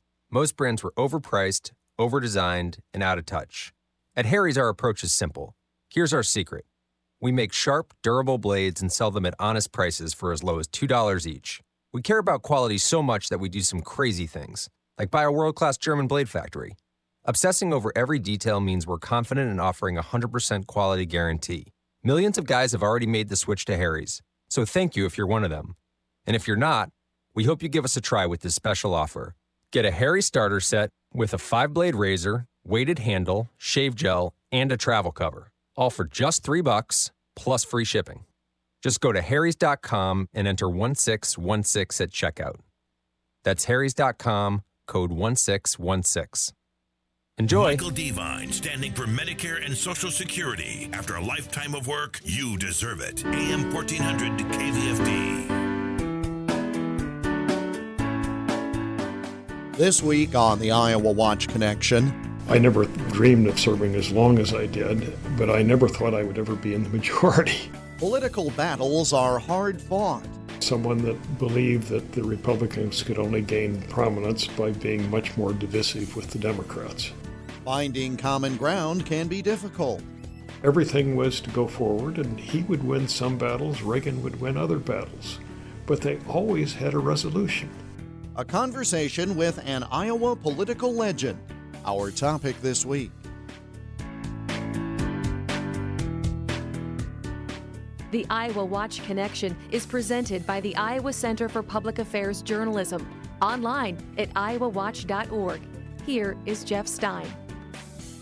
For 30 years, Jim Leach represented Iowa in Congress while living in Davenport and, when his congressional district was realigned, in Iowa City. He's been out of office now since the start of 2007, carving a distinguished career in academia and the humanities. With all of the talk about a divided country and a fractured political system that frustrates many Americans, we decided to check in with Leach for some of his thoughts. Leach, a conservative Republican, built a reputation while in Congress for his intellect, but also congeniality. His willingness to work with Democrats on some issues rankled Republicans, especially those with whom he sparred, like Newt Gingrich. Lyle Muller sat down with Leach for an extended interview for this program. They spoke in Iowa City on October 10th of last year. I'm working at my desk, and someone shows up at the door with a file folder. Inside are clips of old newspaper stories I wrote while in college. Near the top of this stack of clips is a story I wrote on election night 1980. It's about Jim Leach winning his third term as a Republican congressman from Iowa. The story got me thinking, what does Leach think of modern-day politics, especially in Congress? And how does it compare with when he served in the U.S. House from 1977 until 2007, 30 years before Dave Loebsack defeated him in the 2006 election? Leach is at the University of Iowa these days, where he holds a chair in public affairs as a visiting professor of law and senior scholar, and as a visiting professor of political science. He has deep experience in international finance, Asian and Pacific affairs, China. He loves the arts, having served as chairman of the National Endowment for the Humanities in Barack Obama's administration, and making sports analogies when it comes to politics. I caught up with him at his University of Iowa office in Schaefer Hall, where the political science department exists. First of all, what's changed in your view as far as the interest you had in public service back then in Congress, and what people are dealing with now when they make a decision to run for Congress? Well, a lot has changed, and that race was in 1980. And I might say it's, in a way, symbolic of what the question you're asking. The opponent was a young lawyer here in Iowa City named Jim LaRue, terrific young man. And we ran what I considered to be a very civilized race. I frankly, truly respected him. His father-in-law was a member of the religion department here. His background was pure quality. And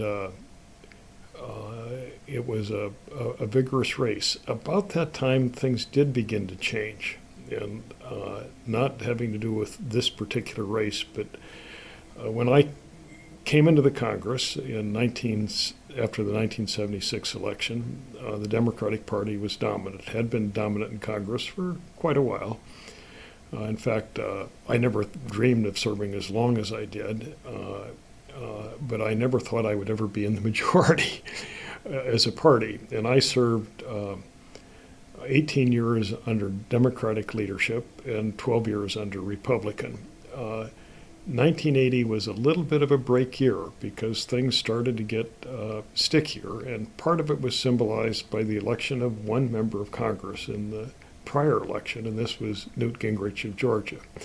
Newt was and is a very smart individual and a very smart tactician, and also someone that believed that the Republicans could only gain prominence by being much more divisive with the Democrats. And so he inaugurated a program as a young member to present a much stickier set of feelings within the Congress, with attacks that I thought were of the majority party were maybe a bit exaggerated, and I'm understating the word maybe. And my view was that I came in as a classic moderate Republican in the traditions of Eisenhower, Bob Ray, that sort of thing. And I always felt that in the minority, my obligation was to present constructive alternatives to Democratic offerings, but if Democratic offerings as the controllers of the House made sense, not to be afraid to vote for them, and to try to modify them if that was reasonable. And so I would have a whole series of votes that were against Democratic measures and some votes that were for them. And I would try to play a role that would be contributive rather than divisive. But as time went on, in the 80s, and Ronald Reagan became president, today he looks like a unifying figure. At the time, many in the political process thought he was more divisive than otherwise. In retrospect, he looks like quite a credible president. At the time, he was under the gun, a little bit like John F. Kennedy was under the gun as president. With his death, he became quite a martyr and looked at in a very different, more enlightened way. And the same is kind of the case with Ronald Reagan. And one aspect of Reagan's presidency that many people have missed is that he had a contrasting figure in the House who was Tip O'Neill, who was the Speaker of the House. And Tip was a classic liberal Democrat, but I always found him to be totally honest, and he had a position that he would argue for liberal causes, but never was there an argument for bringing the system down. That is, dysfunctionality was not a term used. And everything was to go forward, and he would win some battles, Reagan would win other battles, but they always had a resolution. A lot of political battles happened over the years while Leach was in Congress: Iran-Contra, a savings and loan crisis, 9/11, the Whitewater scandal, during which he was highly critical of President Clinton, the Persian Gulf War, and war with Iraq, which he voted against. But also, the tone seemed to be changing in Congress, and Leach was taking notice. A Speaker of the House, for example, who, in this case, Jim Wright of Texas, who had published a book that maybe utilized some AIDS help from Congress. There was a jumping on him as if this was quite a legal sin, and yet later, when in power, one of the people who attacked him the same way became Speaker and did the same thing. And so you have issues that get exaggerated and issues that don't get quite enough attention or depth of attention. There are real errors that the Congress makes, as well as quite successful things that it does. And for example, in the 80s, we had a savings and loan debacle. And it was, in my view, directly tied to certain acts of Congress that a congressional committee of jurisdiction got too tied to an industry and then put constraints on how the industry was regulated, and in effect allowing the industry to do things that were imprudent. And so many S&Ls in the country went under, and the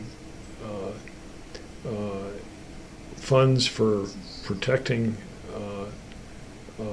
depositors weren't there. And so Congress had to bail out the fund for hundreds of millions of dollars. And that is the kind of thing that I think one can make an honest difference of judgment on. But when things get real personal, it's awkward of what can and cannot be said. Did the personal attacks work because people just like hearing them? What's going on there? There's a personalization of all of politics. You have you think about candidates for president. Ronald Reagan was a imposing physical figure. There are other people that get typed in ways that might be less attractive. And the only true place for honest exaggeration in the news media, and it's often overlooked, is cartooning. And partly because it's a use of humor. And partly because exaggeration can reveal truths of character or truths on an issue, with everybody understanding it's not intended to be precise. But when you get into personal aspersions about people, it can be quite ugly. And I have seen a number on the House floor that are really bizarre. I remember once a member of the United States Congress in an argument with another member, which was a fair argument on an issue, suddenly said to that person directly, "The only reason you're for that is because you, sir, are gay." Well, he outed a member of Congress. Absolutely outrageous to make a claim that may or may not have been valid, but had no relevance whatsoever to the discussion. And in my view, was one of the lowest moments of the House of Representatives.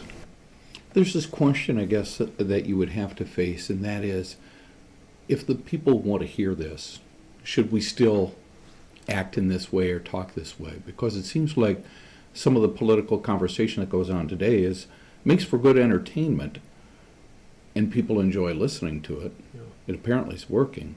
So is that a bad thing? Well, it's not a good thing if it is not true.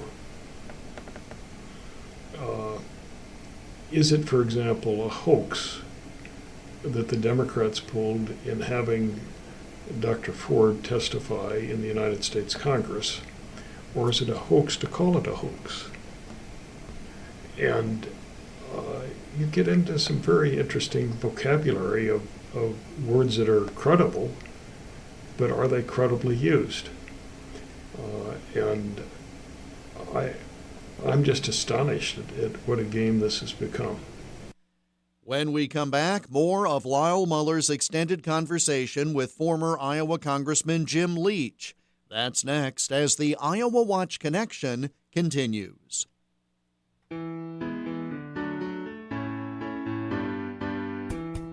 The Iowa Watch Connection radio program is part of a statewide audience engagement project organized by the Iowa Center for Public Affairs Journalism, an independent, nonprofit, nonpartisan news organization.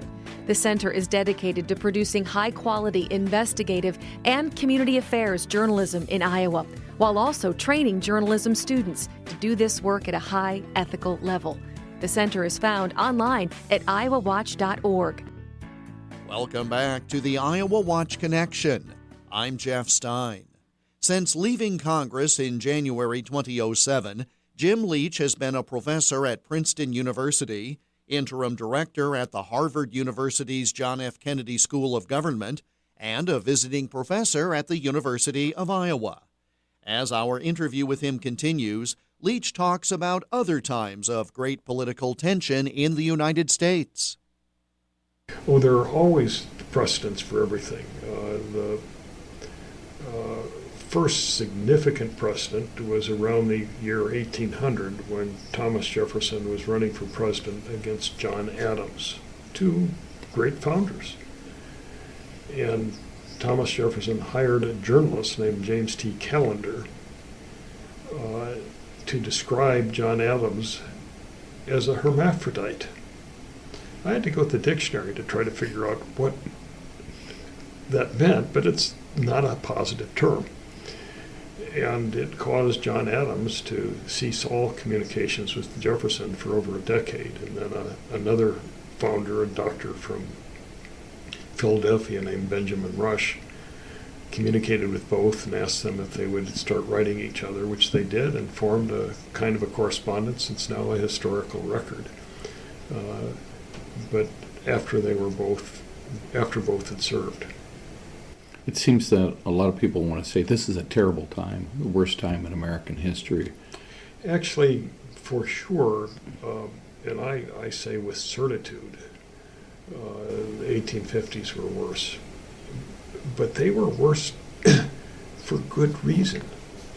The issue was slavery. And that is an issue that is huge. And so to have intemperate discussion was the norm. And it's no accident, for example, in the middle of the 1850s, a senator from Massachusetts who was for ending slavery called a fellow senator a, quote, pimp, unquote, for slavery. And because this particular senator, who was from South Carolina, was a cripple, his nephew in the House of Representatives came over to stand in for him, and with a cane almost beat to death the senator that had offended his uncle. Well, that's kind of argumentative of a new degree of extreme, although there had been duels in American public life. A president, this is Andrew Jackson, was famous for his dueling and was quite good at them, fortunately for him. And at least we no longer have duels.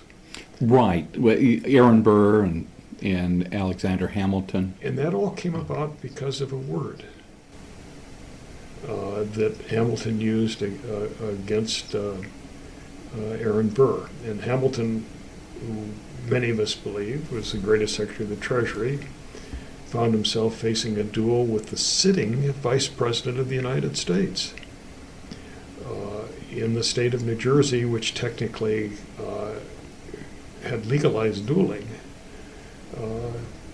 was shot dead.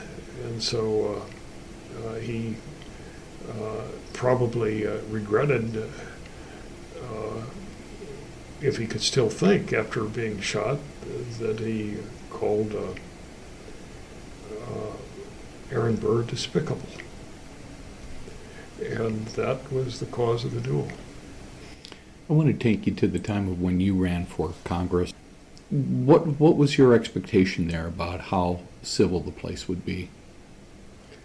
Well, I had a rule for myself, and I never applied it to anybody else. The people you run against can choose whatever method they want. But I made a point of never saying anything that I would regret. In politics today, both political parties have teams of people that advise their candidates, and virtually all of them suggest that the candidate be prepared to go, quote, negative. And in a way, when I entered politics, I used to think that there are a lot of analogies between politics and sports. They're both very competitive. You have to do a lot of preparation. There's an end result with a score. And then as time went on, I came to the conclusion that basically sports has a much higher ethic than politics. After all, there are referees. What's changed from then to now? What are some of the factors, do you think? I think it's the game of the competition, the ambition of parties, of individuals that operate. Winning is everything. And actually, winning is not everything. Doing it the right way is everything.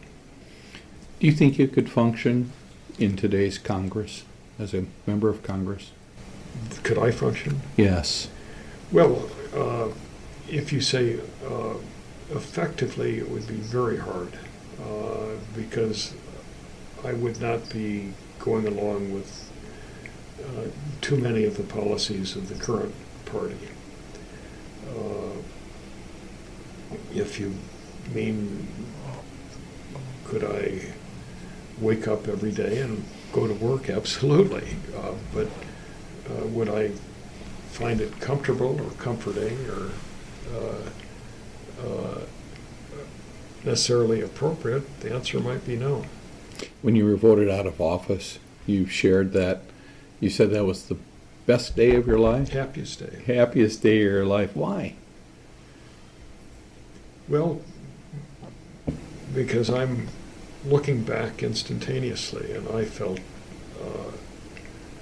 as if I kept my commitment to myself, and that was that I would not have conflicts of interest of any nature and not accept large sums of money in campaigns or out-of-state money, and that I would respect my opponents to the best of my ability. And frankly, I reflected more respect than one or two that I didn't exactly feel, but I felt it better to do that than otherwise. So sometimes you go against your own feelings.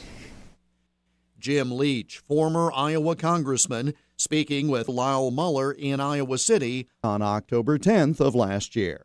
And that brings us to the close of this week's program. We're back again next week at this same time. In the meantime, you can connect with us online. Iowa Watch. I'm Dave Ramsey. Join me every Monday through Friday afternoon from 5 to 8 p.m. on AM 1400 KVFD. focusing on the positive. Lisa Brady, Fox News. Today, the stock market hit a new all-time high.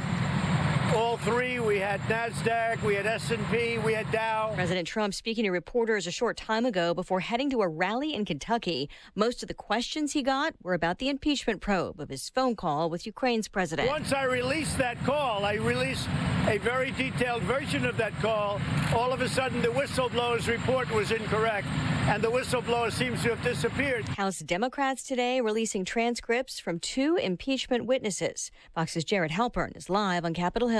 And for the first time, the full testimony from a pair of career diplomats interviewed in the impeachment inquiry were revealed. Former Ukrainian Ambassador Marie Ivanovich told House committees she was warned by Ukrainian officials of a smear campaign against her orchestrated by allies of President Trump. She was removed from her post in May. Ivanovich also expressed surprise her name came up by President Trump in his July phone call with Ukraine's president. Republicans on the impeachment committees have long pushed for public release of the transcripts, saying they do not change the fact there was no quid pro quo by the administration to force Ukraine to investigate former Vice President Joe Biden. Lisa. Meantime, Jared, the Trump administration follows through on the president's pledge to withdraw from the Paris Accord aimed at fighting climate change. The U.S. taking the first formal step in a year-long process by notifying the UN today. Justifying this move, the Secretary of State Mike Pompeo says that President Trump made the decision to withdraw because of the unfair economic burden imposed on American workers, businesses, and taxpayers, and by U.S. pledges made under the agreement. There are about 200 nations that are part of this deal. Fox's Rich Edson at the State Department. The head of the World Resources Institute calls the move cruel to future generations. America is listening to Fox News. Hi, I'm Jay Farner, CEO of Quicken Loans, America's largest mortgage lender. Let's talk credit card debt for a minute. If you feel you're carrying too much of it, you're not alone. The average household in the U.S. carries over $8,000 in credit card debt. Ready for some good news? With a cash-out refinance from Quicken Loans, you can quickly and easily put some of the equity in your home to good use by paying off a lot of that high-interest credit card debt. A great way to take cash out is with our 30-year fixed-rate mortgage. The rate today on our 30-year fixed-rate mortgage is 3.99%, APR 4.18%. Call us today at 800-QUICKEN to learn how taking cash out with a 30-year fixed mortgage might be the right solution for you. And for a record 9 years in a row, J.D. Power has ranked Quicken Loans highest in the nation in customer satisfaction for primary mortgage origination. Call us today at 800-QUICKEN or go to rocketmortgage.com. For J.D. Power award information, visit jdpower.com. Rates subject to change. Pay 1.375% fee to receive this discounted rate. Call for cost information and conditions. Equal housing lender. Licensed in all 50 states. NMLS number 3030. Sanctions on Iran after new violations of the nuclear deal. As Iran marked the 40th anniversary of the Iran hostage crisis, the head of Iran's atomic energy program announced Monday that his country is now one step closer to a nuclear weapon. He says Iran is operating twice the amount of advanced centrifuges as previously known, allowing for more enrichment of uranium. The speech aired live on state television as Iran's vice president said that his country is enriching 5,000 grams of uranium a day. Earlier this year, that number was just 450 grams. Fox's Trey Yingst. The new U.S. sanctions target 9 people and 1 entity. Meantime, the State Department announcing a reward of up to $20 million for information leading to former FBI agent Robert Levinson, last seen in Iran nearly 13 years ago. The World Series champs visit the White House. America fell in love with the Nats baseball. They just fell in love with Nats baseball. That's all they wanted to talk about. That and impeachment. The president predicting it'll be the first of many titles for the Washington Nationals after the first ever World Series in franchise history, nearly a century since D.C. had a World Series champion. A Florida mom says she's overwhelmed by the response after tweeting a heartbreaking question. Carrie Block of Neptune Beach, Florida, tweeting her 21-year-old autistic son, David, who has been nonverbal for most of his life, posed his first question ever, asking, "Would someone like me?" She says he's been lonely after developing a severe immunodeficiency disorder, which led him to be homeschooled. Tens of thousands reacting, sharing words of support, letting David know he has a friend in them. One post, "My nephew, 8, is also autistic and nonverbal," adding, "We love him so fiercely and pray he will find his voice," calling David an inspiration. Fox's Kristen Goodwin. Block says the outpouring of love for her family has been mind-boggling. I'm Lisa Brady. This is Fox News.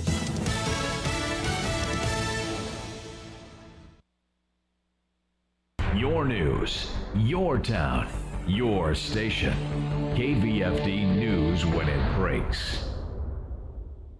With your KVFD News Update, I'm Rob Jones. The combined city and school election will take place tomorrow around Webster County. Polls will open at 7 a.m. and close at 8 p.m. Voters in the first precinct of Fort Dodge will now vote at the First Congregational United Church of Christ at 1611 Williams Drive. Precinct 12 voters will now vote at Duncombe School. Several Fort Dodge City Council seats will be voted on tomorrow. In the council at-large race, incumbent Nevin Conrad faces challenger Melvin Newsom. In Ward 2, Justin Myers and Andy Fritz are both running. Councilman Dean Hill chose not to seek re-election. In Ward 3, incumbent Councilman Dave Flattery will face challenger Richard Higgins. Incumbent Councilman for the 1st Ward, Terry Minke, and Councilman Kim Allstott from Ward 4, also an incumbent, are both running unopposed. Also on the Fort Dodge City election ballot will be whether the city of Fort Dodge is allowed to establish a municipal broadband telecommunications utility. In sports, the high school football playoffs opened last Friday night. The Fort Dodge Dodgers fell in a game you heard on 92 Rock 63-6 on the road to Cedar Rapids Kennedy. The Kennedy ground game was the difference as they racked up 9 total rushing touchdowns, 4 of those coming from quarterback Max White. The lone Fort Dodge score came on a 78-yard kickoff return for a touchdown by senior Tyson Kershaw. The Dodgers finished their season at 6-4 on the year, and this season marked just the 5th time the program has earned back-to-back playoff appearances since 1981. After the game against Cedar Rapids Kennedy, Coach Miller said this one game doesn't define the entire season. This game's not going to define what you've done and been able to do over the last couple of seasons, and especially you seniors. So, hey, awful proud of them. It could be easy just to fold up there and say, here it is. But I thought our kids competed to the end and really worked hard. In a game heard on 105.9 The Beach, the South Central Calhoun Titans a winner 56-22 over Mount Ayr. The Titans' ground game was on point, racking up 362 rushing yards. The Titans would lead 23-14 right before the half and get this play to take momentum into the locker room. They'll hand it off, and loose football is on the ground. Scheidegger's got it. Touchdown. Chase Scheidegger picked up the loose football. 6 yards later, he's standing in the end zone. Mark Williamson on the call of the Chase Scheidegger fumble recovery for touchdown. He also had 2 interceptions in the game. The Titans now move on to the state quarterfinals on Friday. For KVFD from the Jerry Sheeter Newsroom, I'm Rob Jones. Here's the AM 1400 KVFD weatherology forecast. Cloudy skies this afternoon with daytime highs approaching 44. Northwesterly winds 8 to 15 miles per hour. Mainly clear skies and quiet. Tonight, chance for scattered rain showers, lows around 26. Chance for scattered rain showers again tomorrow, highs level off around 38. Cloudy skies expected. From the Weatherology Weather Center, I'm meteorologist Jennifer Wojcicki. Currently, it's 43.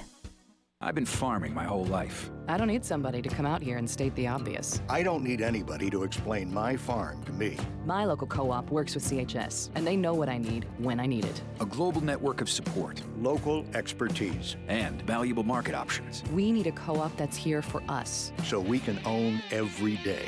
When you're an owner of a local cooperative connected to CHS, you get local expertise, a proven, efficient supply chain, and global market access. Learn more at cooperativeownership.com. Farming is a competitive business. You need to be tough and smart, and you need to have equipment that you can rely on, which is why farmers entrust their grain handling to Brandt products, available at Ziegler Ag Equipment, like the XR grain carts, featuring a high-capacity 20-inch discharge auger that unloads up to 620 bushels per minute, making unloading quick and effective. Talk to your Ziegler sales rep about the full line of augers, belts, carts, and vacs, because if you want to be number one, get yourself some worry-free performance from Brandt and lead the field. What's the worst job you can think of? Cleaning septic tanks with a toothbrush? Spit polishing thermometers at the vet's office? Taste testing old milk? Ugh, does this taste funny to you? If you think your job is about as bad as one of those, it's definitely time for a change. I'm Chris Ball, Director of Sales at Alpha Media. We have immediate openings in our sales department. Experience is great, but we'll train people with the right attitude. If you're looking for an awesome new career, call me at 955-5656 to schedule an interview today. Alpha Media is an equal opportunity employer. Michael Devine, the mayor of Manville. It's a fancy title for a part-time job. Michael Devine at AM 1400 KVFD. This is AM 1400 KVFD, the voice for Dodge. I'm Michael Devine, of course. We're going to tell the truth, make it matter, and we're never going to be boring. Joining me in that effort today is Dr. Dean Stanzel, a Ph.D. in economics at Southern Methodist University in Dallas, Texas.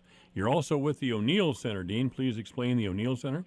Sure. Hi, Michael. The O'Neill Center for Global Markets and Freedom is in the Cox Business School at SMU in Dallas, and it was established by one of our alums, William O'Neill, who was also the founder of Investors Business Daily newspaper.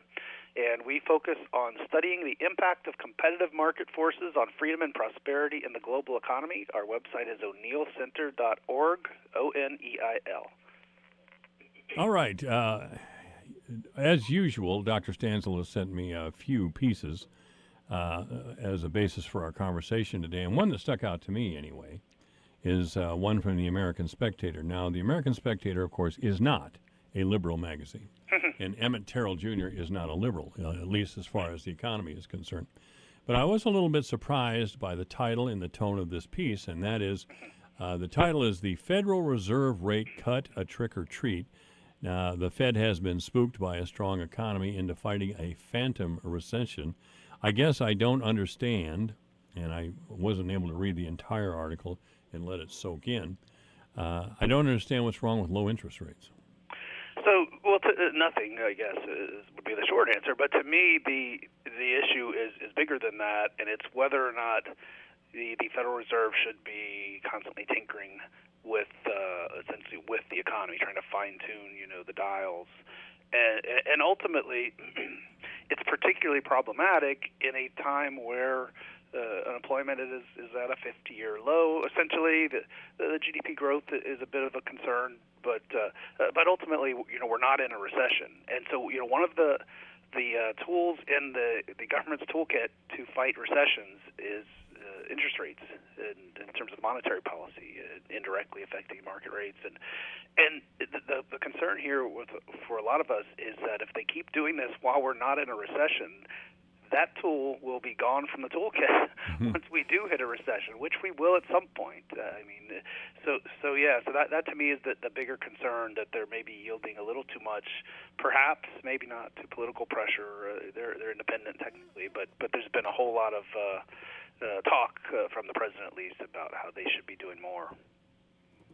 How they should be doing more as far as lowering, as far as expansionary monetary policy, lowering interest rates to try to goose the economy into getting those 3 and 4% growth rates that the president promised when he took office. But, Dean, aren't you really arguing in favor of the bank profits? I mean, I don't see the harm in lower interest rates. The only people who could possibly see harm would be the banks. Right. Well, savers as well, people living on their investment income who are in retirement or what have you, they're harmed by lower interest rates because they're getting a smaller return on their money. So banks, in terms of the interest rates they pay out to their savers, they're helped by lower interest rates. But in terms of what they're able to get on their loans, they're hurt. So I think it's probably a wash in a sense for the banks. To me, the bigger issue is simply whether or not the Fed should be doing this. In my view, they should just leave it alone and let the market determine what the actual interest rates are. And just to be clear, they're not setting the interest rate that banks charge. Banks respond to the changes they make in these overnight loans that banks make from the Fed. That essentially is the only part they're controlling. So they're indirectly goosing the rates, but ultimately markets will determine what those rates will be that banks charge. The Fed can have an impact on that, and that's the concern here. Well, Dr. Dean Stanzel is our guest. He's an economist of Southern Methodist University. Let's talk presidential candidates and some of their plans. First time, I hope you've recovered from the blow that Beto O'Rourke of Texas is out of the race for president. Oh, did he drop out? He did drop. Just kidding. I saw the headline. Yeah. Beto, who of course, Beto is a Hispanic nickname that he refuses to get up off of, and his real name is Robert Francis O'Rourke. He's so Irish, I'm surprised he doesn't carry a shillelagh with him. But he finally dived, and I guess this means no more online haircuts or dental work. But I have no idea what the guy was ever in the race for anyway, other than to take guns and scream and holler. And I don't know, that was the weirdest presidential campaign I think I've ever seen. But yeah, I have a feeling he'll be back 4 years from now or whatever. Probably, or maybe 2 years running for the Senate in Texas. Right, maybe wiser, more capable as a candidate. Who knows? But yeah, maybe I think there is a certain element of his persona that some people respond favorably to. He's young and seems like a John F. Kennedy kind of guy. I think he has a future. Who knows? Politically, policy-wise, I'm not really with him, but we'll see. I was really unsure as really to his policy again, other than gun control. Well, not gun control, but gun seizure. Right. And a few other things that really go big in Texas. Yeah, it'll be interesting to see if there's some blowback next time he's up for re-election in the Senate. I'm not sure. Or no, wait, he's not in the Senate. No, he was race. No, he's in the House though, right? Yeah, he said he will be stepping away from a campaign in this next election cycle, so he's not even going to run for re-election as a Congress. As a matter of fact, he may not even be in Congress right now. I don't know. Okay, yeah, so maybe he's going. Yeah, who knows? Yeah, who knows? Go back to business. Let's go to candidates who are doing well here in Iowa, and let's not forget that Iowa, despite our small size, can launch a presidential campaign. I mean, Hillary Clinton came here in 2016, or 2008 and 2016, and lost both times to, the first time to a young guy by the name of Barack Obama, who had been in the Illinois State Legislature as a senator, and then he had less than 2 years' experience as a U.S. senator. And Hillary Clinton, of course, was very well known across the country, and she lost to Obama. And she didn't get off to a great start in 2016 with Trump, as she when she ran against Trump, as she again lost to Iowa. So our front runners now are Pete Buttigieg and Elizabeth Warren. Now, they may seem like run-of-the-mill Democrats, but actually they're quite a ways apart. Elizabeth Warren has a $20 trillion plan for Medicare for all, and Pete doesn't. So what can we say about these candidates? Biden, by the way, is in fourth place here in Iowa. He's fading fast. That right. So Buttigieg in Iowa in particular, you're saying, is ahead of both Sanders and Biden. No. Warren's in first place, Buttigieg second, and then Sanders. That's what I meant. Buttigieg is ahead of Sanders. Oh, I'm sorry. Yeah, that's right. I didn't know that. Okay. Nationally, I don't think that's true, right? I mean, nationally, I think it's... No, I don't think so. Yeah, but still, like you say, Iowa being the first one can make a difference and make or break some of these campaigns. So yeah, I think he has Buttigieg has a more reasonable approach on this issue, and even Rahm Emanuel, former mayor of Chicago, Democratic congressman from Illinois, and chief of staff under Obama, said the headline in his recent piece on Medicaid for All was "Medicaid for All is a pipe dream." Right. In his view, even from the perspective of someone maybe who shares the goals of this, that it's bad politics on their part, and it's going to kind of put these cement shoes on the Democrats that they don't want when they could be achieving other things, I guess. So I'm with him that it's a bad idea, maybe for different reasons than him. But yeah, Elizabeth Warren, to her credit, finally kind of sort of gave some details, at least a little more, not as detailed as some of us would like, but basically saying that all this money is just going to come from billionaires and large employers. Now, where did the large employers get the money, though? I mean, they don't have a whole lot of sources, right? It's customers, employees, and shareholders, and so we're all customers, right? Most of us are employees of someone, and most of Americans, I think, is true, have some sort of money in the stock market. So all three of the sources of employers paying the bill comes from all of us. So for her to say that it's not going to hit the middle class is just misleading to say. Well, I'm going to follow up on that. I'm going to direct a question to you. And ladies and gentlemen, if you hear a large thump down the phone line, it's Dr. Stanzel's head hitting the ceiling. So Elizabeth Warren has said that she would pay for her $20.5 trillion health care plan by raising taxes on business and billionaires. Now, to a lot of people, that sounds pretty good. I mean, what's wrong with that? Let's say she's successful in leaving the middle class out. What's the problem with her plan? Well, a couple things. Number one, let's just ignore the billionaire thing for now, I suppose. There's not enough money amongst billionaires to pay for this, but even if you took all their money, but just leave that aside. The whole notion that you're going to take it from businesses, and that's not going to affect customers of those businesses, employees of those businesses, and shareholders of those businesses is simply not possible. The money's got to come from somewhere, right? Every business that pays taxes gets the money from the stuff they sell. If you raise their taxes, they got to make a change in some way. They've got to charge higher prices. They've got to pay their employees less, or they've got to give less to their shareholders. And we're all workers and customers. So it's bound to touch us indirectly, is all I'm saying. And I think that it's impossible for her to achieve this the way she kind of has it scoped out in her mind. Dr. Dean Stanzel is our guest. He's an economist at Southern Methodist University. This is AM 1400 KVFD, the voice of Fort Dodge. By the way, all these talking points that Dr. Stanzel and I are engaged in are on my Facebook page. That's at AM 1400 KVFD. Let's talk about sales tax for a little bit. But one last thing, though. Yes. By the way, it's not just me, some crazy free market economist, saying that she's wrong about this, but it's a lot of her opponents, right? Bernie Sanders saying, look, I want Medicare for all too, but you can't do it without the middle class taking a hit. And you've got Buttigieg out there actively criticizing her as well, and Rahm Emanuel and all these people. It's pie in the sky in a way, and it's inherently necessary for her to say it's not going to hit the middle class, because that would be a big blow to her ability to get elected. Oh, that would be the end of it. But the point is, she's taking a big gamble here, because I think that people are going to see through this claim. I think. I could be wrong about that, but I think especially since some of her opponents are calling her out on it, and they're all kind of on the same team more or less. So we'll see. Yeah, we'll see. That's right. Anyway, let's move on to the sales tax thing. This is a very weird example, but carving pumpkins apparently are subject to tax. but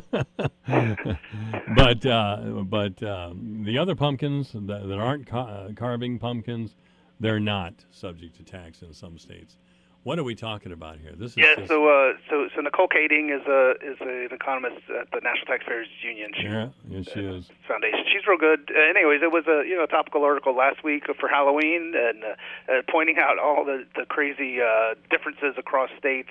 As you pointed out, in New Jersey, if you have a baking pumpkin, it's not subject to sales tax, but a carving pumpkin is.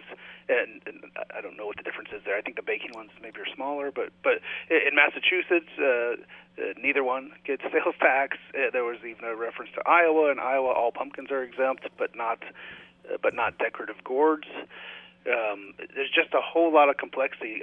Snickers gets taxed, but not Twix in some cases. I was going to say that was beautiful. Because Twix has flour, so it's food. It's a food, yeah. Snickers is I often eat that for lunch. Twix bars. Well, I mean, yeah, it's a whole bunch of complexity across how different states handle this, and all the carve-outs in each state for costumes as well. Wow. Right? So costumes for kids in Texas here are exempt, but if you're an adult buying a costume, then we're going to charge you sales tax. Yeah, that's terrific. You wonder why tax attorneys and CPAs can get wealthy. It's because they find these obscure little references that, yes, if you have Twix because they have flour, we're not going to tax it because it's a food. But Snickers, oh, well, that's not a food, no flour, so we're going to tax Snickers. Yeah, it is a minefield of complications that, if you're a business operating across multiple states, you do, like you said, you got to have people on your staff who understand these intricacies, because you can easily screw things up there. Well, nobody wants us to think that Dr. Stanzel is too partisan. He's not really a Republican. He's a libertarian. What do you mean, really? No, not at all. I'm sorry. There you go. I was equivocating there. There you go. Yes, thank you for straightening me out on that. This is an article from The Hill, and the title of it is kind of self-explanatory. So much for the Trump economic miracle. Well, the economy, if we just focus on the economy, isn't that good news? Weren't we just talking about it a little earlier?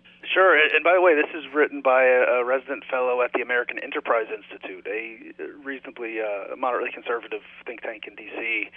So this is not written by, I don't know who wrote the headline, but this is not written by someone on the left. But no, he makes some very good points about, and we had a lot of data come out last week in terms of the monthly jobs report for October came out. The numbers there were fairly good, a little bit higher than expected in terms of job growth. And then a couple days before that, the second quarter, so they do these every quarter instead of every month, gross domestic product report, GDP, basically the size of the economy, and this is where Trump had promised up to 4% growth, 3 to 4% growth every year, and the latest number for the third quarter of this year was 1.9%, so it had fallen below 2%. It was around 2% the previous quarter. And most importantly, I think, for me, what came out of this GDP report is, and that this article highlights, is the 2 consecutive quarters of negative investment growth. So what that means is that businesses, while they have benefited from a corporate income tax cut and some of the deregulatory reforms, they're kind of sitting on the sidelines. There's uncertainty about the trade and the trade war and the tariffs and when they're going to be put in place, if they're going to be put in place, and trade agreements with Mexico and Canada, for example, also kind of hanging in the balance. No one knows when that's going to happen. And so the tax savings aren't being rolled into new business investment to expand operations and hire new workers. They're just kind of sitting on them. So if you do that long enough, it can have a real impact on the economy because it's investment that really drives productivity and drives economic opportunity for workers, not just for the CEOs. Well, we're going to segue from that to the Market Watch prediction on October job growth. Now, according to Market Watch, and again, you can see all these articles on my Facebook page at AM 1400 KVFD. The U.S. has added a better than expected 128,000 jobs in October as the economy holds strong. Isn't Trump doing just fine? Yeah, I mean, so like I said, there's really kind of conflicting outlooks from the 2 data releases last week. The jobs report was a little higher than expected, but it wasn't super strong, as high as we'd like it to be. And so, yeah, on jobs, there is substantial job growth. The unemployment rate went up slightly, but it's still pretty much at a 50-year low at 3.6%. So employment-wise, it seems like things with those numbers are not showing signs of a recession per se, but the GDP numbers are a little more concerning. And in a way, the GDP numbers are broader and a more comprehensive measure of the economy because they're looking at all of the production of goods and services, not just looking at the employment part. Okay. Dr. Dean Stanzel is our guest, an economist with Southern Methodist University and the O'Neill Center. We're going to finish it up here then. Boy, you really gave me plenty to talk about today. Both of us to talk about. No, that was great. It is great. Give them the more the better. I always go home and read them at night if I haven't had a chance to read them during the workday. But this is from the Washington Post, a liberal newspaper. That the economy, here's the headline. This is an opinion. That the economy is in good shape, but 2 clouds hang over it. What are we talking about, clouds here? Right, and by the way, this was by the editorial board, so it's not an op-ed by some individual. It's their official editorial stance. And so, excuse me. So the big clouds are, well, from their perspective, is wealth and income inequality. And I'm not so sure I'm with them on that.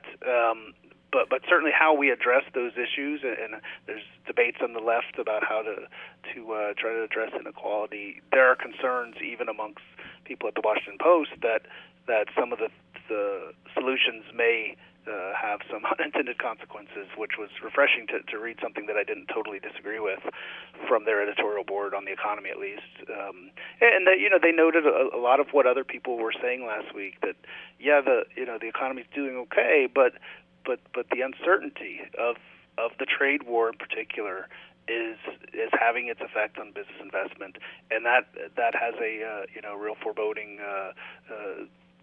sense for the coming months and years. We'll see where things shake out. If we can get some stability on some of these trade agreements, I think that would really make a big difference in terms of giving the certainty that business need to get investment going again. Well, Donald Trump, God bless him, sets himself up for these criticisms. I mean, it's the greatest economy in American history. I mean, right. Calm down. Exactly. And I don't think it was this one, but one of the things I read highlighted how, of course, the trade deficit was a big issue for the president, and the trade deficit is about 40% higher than it was when he took office. So all of these attempts to close the trade deficit have essentially backfired, and we've gone that opposite way. All right, our guest has been Dr. Dean Stanzel of Southern Methodist University. He's an economist, and he's part of the O'Neill Center at SMU. Dean, thank you so much as always. Absolutely. Thanks for having me on, Michael. All right, this is AM 1400 KVFD, the voice of Fort Dodge. Michael Devine, the Doctor of Truth. Does anyone have anything they'd like to confess? At AM 1400 KVFD. It's 4:31. The news is next. The bakers of Country Hearth Breads want to put a little more jingle in your holiday this season with Lofi's Holiday Sweepstakes. Lofi will be giving away 2 $500 prizes and a grand prize of $1,000. Winners will each receive a check that can be used for travel, gifts, or just celebrating with the family and friends, whatever makes their holiday more jolly. For complete rules and to enter for your chance to win, visit countryhearthbreads.com/sweeps. But hurry, sweepstakes ends December 8th. Your news, your town, your station. KVFD News when it breaks. With your KVFD News Update, I'm Rob Jones. The combined city and school election will take place tomorrow around Webster County. Polls will open at 7 a.m. and close at 8 p.m. Voters in the first precinct of Fort Dodge will now vote at the First Congregational United Church of Christ at 1611 Williams Drive. Precinct 12 voters will now vote at Duncombe School. Several Fort Dodge City Council seats will be voted on tomorrow.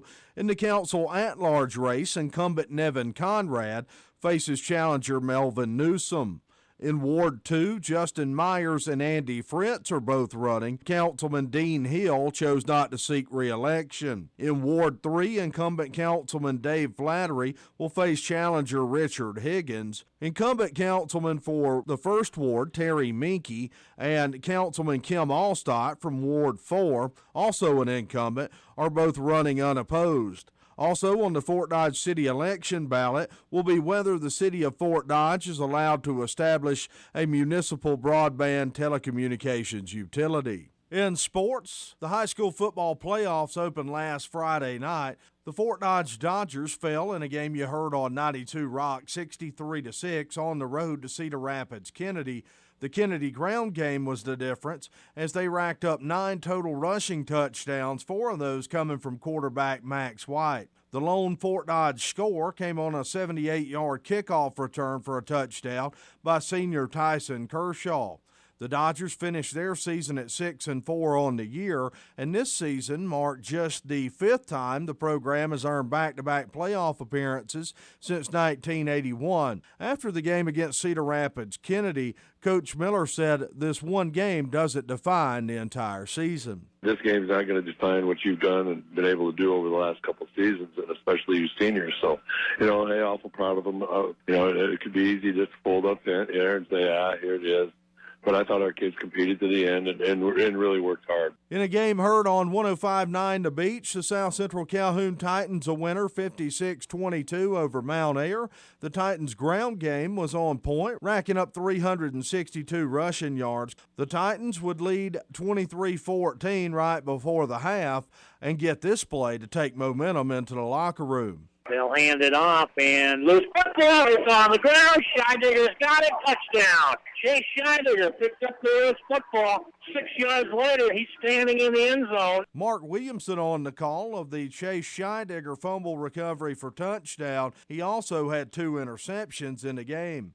The Titans now move on to the state quarterfinals on Friday. For KVFD from the Jerry Sheeter Newsroom, I'm Rob Jones. Meaningful memorialization starts when loved ones talk about what matters most. Grandpa, this card asks, what was your favorite vacation? Well, we didn't go on vacation when I was a kid, but our family did go fishing when we could. My dad could always find the best fishing holes, and he taught me how to clean the fish, too. You mean you ate the fish you caught? You bet. Sharing stories and memories with those who matter most isn't just important today, it will be especially significant when it's time to honor a life lived. Contact Gunderson Funeral Home to learn more about having the talk of a lifetime.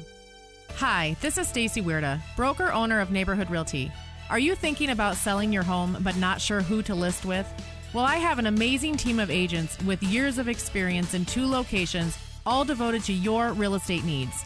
Neighborhood Realty covers a vast market area, and that's not all. At Neighborhood Realty, we'll list it, we'll sell it, and you'll move on. Find our information online at neighborhood-realty.net and make sure to follow us on Facebook.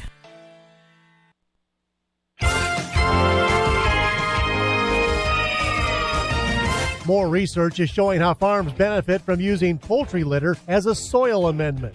Hello, I'm Larry Lee with Managing for Profit on Brownfield. Iowa State has been looking at the results of applying poultry litter to fields for corn and soybean rotations and even some corn on corn. And 20 years of experience has brought benefits and a few surprises. We'll hear from researcher Michelle Superior next on Managing for Profit. The Alzheimer's Association and the Ad Council present the story of Cynthia and Ed.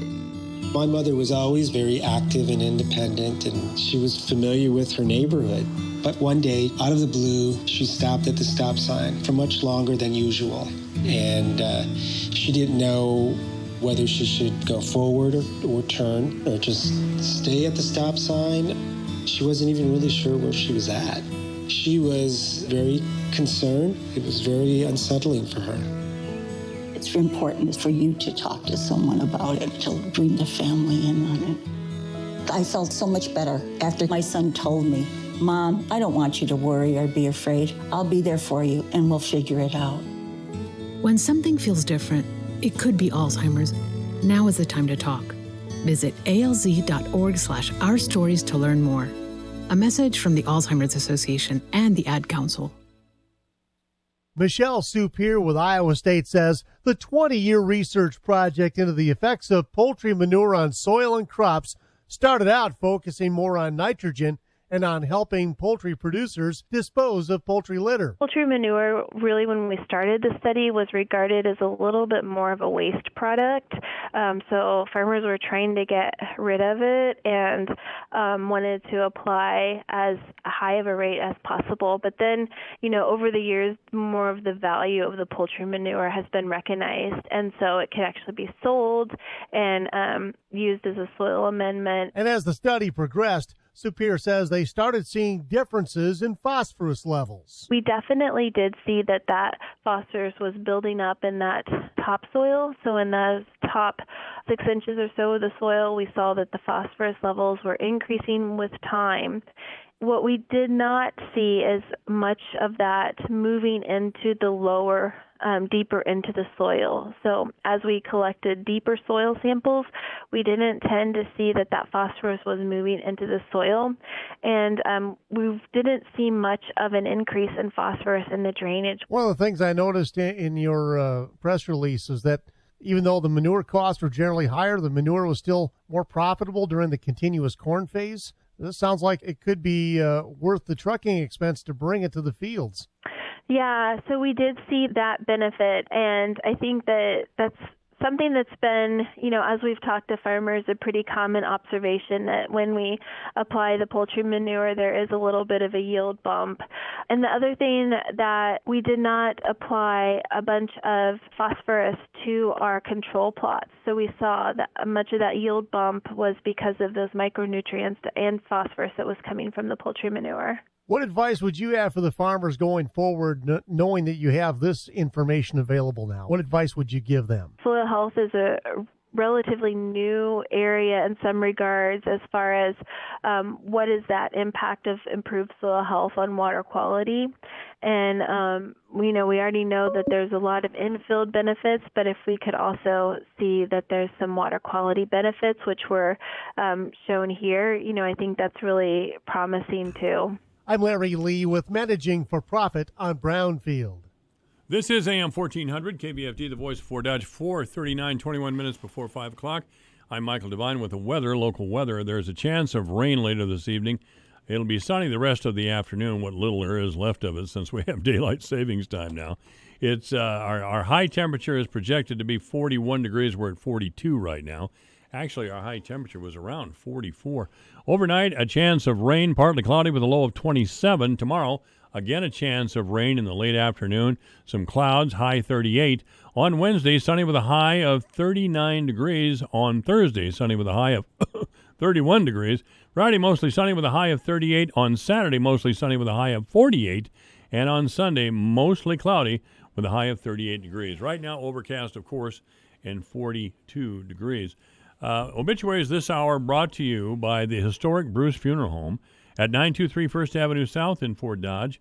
You may contact the historic Bruce Funeral Home by calling 515-576-5117 or online at www.brucesfuneralhome.com.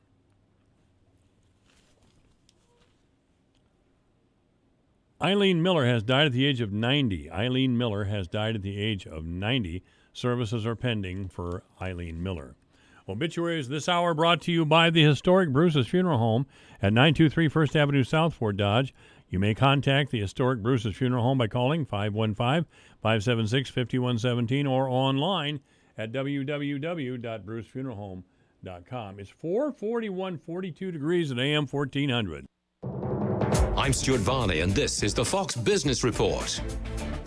The major averages closing at record highs on optimism about a near-term U.S.-China trade resolution and a third-quarter earnings season that has been better than feared on Wall Street, with the Dow rising 115 points, the Nasdaq up 47, S&P 500 up 11. And after hours, Uber announcing earnings beating analyst estimates for its third-quarter revenue as more people used its ride-hailing and Uber Eats restaurant delivery service, but the stock falling in after-hours trading as the ride-hailing heavyweight is still losing vast sums of money. And shares of Real rising more than 3% in the extended session. The e-commerce seller of secondhand luxury goods reporting an over 50% jump in its third-quarter sales. And burger joint Shake Shack topping Wall Street estimates for earnings, but not for same-store sales or its outlook, with its shares dropping 12% after hours. That's your Fox Business Report. I'm Hillary Barsky, invested in you.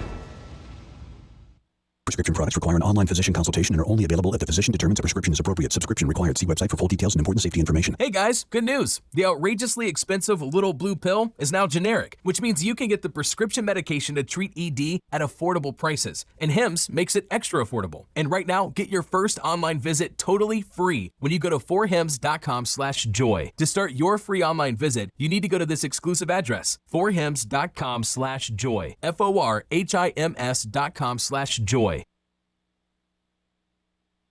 Now at Menards, save big money on your next project. Give any space in your home a new look with the wide variety of styles available with Shaw Vinyl Plank Flooring. It clicks together and is 100% waterproof. Get the look of tile with Vancouver Vinyl Plank, only $266 per square foot. Hudson Vinyl Plank has a natural wood look with an attached pad, only $299 per square foot. Get them all now at Menards. Price is good through November 9th. Save big money at Menards.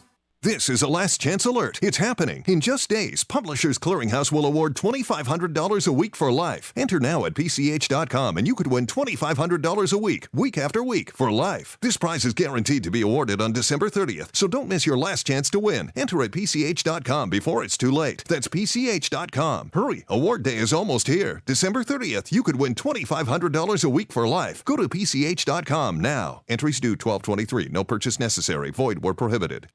I'm Dr. Bob Arnott, and I treat pain with Salonpas. Before you take anything for back or joint pain, I recommend applying topical pain relievers first, like Salonpas lidocaine patch. Salonpas lidocaine contains the maximum strength lidocaine available without a prescription. It blocks pain receptors, providing effective, long-lasting, and non-addictive relief. Also available in roll-on or cream. Look for the silver Salonpas box in the pain relief aisle. Salonpas, it's good medicine. At Active Health Chiropractic, we are expanding our services and will now be Active Health Clinics. Hi, I'm Dr. Josh. I'm Dr. Zach from Active Health Clinic. It's 2019 and we're in the new age of healthcare. I want to get our community excited about the new and cutting-edge alternative healthcare options we have to help and treat our patients. Let us teach you how to avoid drugs and surgery by using your body to heal itself and how to rejuvenate the healing process using regenerative medicine. The possibilities Active Health Clinics is bringing to Fort Dodge are unreal. Our patients won't be restricted by pain or injury and they'll live their best life. Find out more when you visit us at Active Health Clinics, Fort Dodge. Connect to this radio station from all across the country. Tickets to the gym, shopping. How about a road trip? Listen to us now on the free iHeartRadio app. You'll never miss a moment with your favorite radio station. Download the free iHeartRadio app and search for this station so we can go wherever you want us to. Real travel is life-changing. With Trafalgar, you'll discover the best way to travel and connect with the culture, people, and places you visit. You'll travel with the freedom to discover and the confidence to explore. With over 300 trips on all 7 continents, you get real experiences that you won't find elsewhere. These are just a few of the greatest travel stories you'll ever tell. Save up to 10% on trips. Terms and conditions apply. Visit your travel agent or Trafalgar.com. Trafalgar, simply the best. What's the worst job you can think of? Cleaning septic tanks with a toothbrush? Spit polishing thermometers at the vet's office? Taste testing old milk? Ugh, does this taste funny to you? If you think your job is about as bad as one of those, it's definitely time for a change. I'm Chris Ball, Director of Sales at Alpha Media. We have immediate openings in our sales department. Experience is great, but we'll train people with the right attitude. If you're looking for an awesome new career, call me at 955-5656 to schedule an interview today. Alpha Media is an equal opportunity employer. Michael Devine, standing for Medicare and Social Security. After a lifetime of work, you deserve it. AM 1400 KVFD. Wonder why some of our cave people aren't talking about Social Security and Medicare. There's a threat to it. Don't wanna discuss it. Think it's time for a change. You may get disgusted. This is AM 1400 KVFD, the voice of Fort Dodge. I'm Michael Devine. Yeah, that's an odd quirk, isn't it? Some of our cave people are just up in arms about city-owned broadband. My God, they're going to be stuck with the cost of the entire construction problem. It's not true. I would invite you to go to my Facebook page, and there are SoundCloud posts from Todd Kalikoff, who has a long history in city finance. He's been a city manager, city financial manager. Or Ryan Mail of the city, who was in here a little bit earlier today. All these things are scare tactics, and it says something about our local providers that rather than step up and provide better service, they've employed a lobbying firm to scare the living hell out of the old people in town. Or the cave people, who apparently don't believe in indoor plumbing. I think if we decided to disconnect from city sewer and water altogether, they'd be glad and talk about the tax savings of not having any more city sewer or water or indoor plumbing. They're perfectly all right with going out in the backyard and doing their duty. It's insane. They're nuts. But that's the type of mentality that you run into sometime when you're trying to move into the 21st century, or in their case, the late 20th century. I would urge you to think about it carefully, and tomorrow certainly go to the courthouse and vote in favor of city-owned broadband. You're not going to get stuck. The taxpayers are not going to be on the hook. Okay? Jeez. You know, every now and then, what was it the last time? Oh, yeah, the Crosstown Connector was a terrible thing, and we were all going to pay through the nose, and on and on and on. And then it was an improved water facility. Oh, my God. This is just terrible. Let me tell you, a lot of times these so-called groups who oppose public projects are doing so out of spite, personal spite, nothing else. That's it. Down in Ward 2, we had the old Holy Rosary School.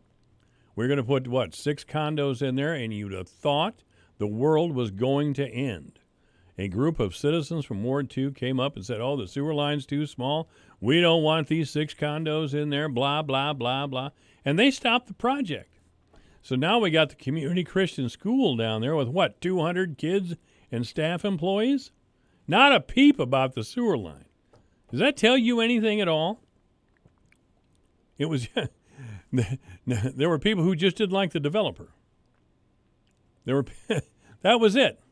So they created another issue, watch the birdie type issue, and bada bing, bada boom. We couldn't have decent condos down there. We had to have this community Christian school. All right. If that's what you really want, fine. But don't tell us the sewer is not big enough. The sewer pipe is not big enough down there, because obviously it's accommodating a hell of a lot more people than those 6 condos would have. My number here is 515-955-1400, 515-955-1400. Chip Baltimore, again, good guy, but he's working for a firm out of Middlebury, Connecticut. And that firm, not Connecticut, Middlebury, New York, and that firm is Mediacom. Chip was in here, a week or so ago, talking about working for the Taxpayer Protection Alliance, and he denied knowing why the Taxpayer Protection Alliance was in our town trying to prevent 21st century broadband to our community. Not only is he trying to stop, and Mediacom is apparently trying to stop 21st century broadband, they don't want to change their ways. They want to make you wait 4 hours at least, and if it's not fixed the first time, well, you'll have to wait the second time within the next few days. As I said, and Mediacom has the records to show it, I had to wait 4 hours on 3 different days within a 6-day period. The first tech that came didn't install it correctly, so I called again. A second tech came. I had to wait another 4 hours. And then a third tech finally came and got it straight. But I had wasted 12 hours sitting around my house. Now, rather than correct those problems, Mediacom has chosen to hire a very high-priced lobbying firm and a very effective lobbying firm. And what does a lobbying firm do when the issue is a city project? They try to scare the citizens, especially the old people. And by the way, we have a lot of older people on pensions, on Social Security, and that's a very effective scare technique, especially with those folks. They don't see the fact that internet businesses are growing in the future, and we can't really compete with internet businesses, and we will stifle entrepreneurship in the internet world unless we have better, high-quality, high-speed internet. That's it. If I sound a little angry, I'm always angry when someone tries to scare old people. I could just picture in my mind some old woman in the south side of town crying because she thinks she's going to have to pay her taxes or eat. Now, there's a scenario created by the fear propagandists. Yes, we're not going to say it, this will happen, but excuse me, elderly woman living in the house alone, you may be faced with a choice of eating or internet. And she probably doesn't even have internet in some cases. It's just wrong. It is morally offensive.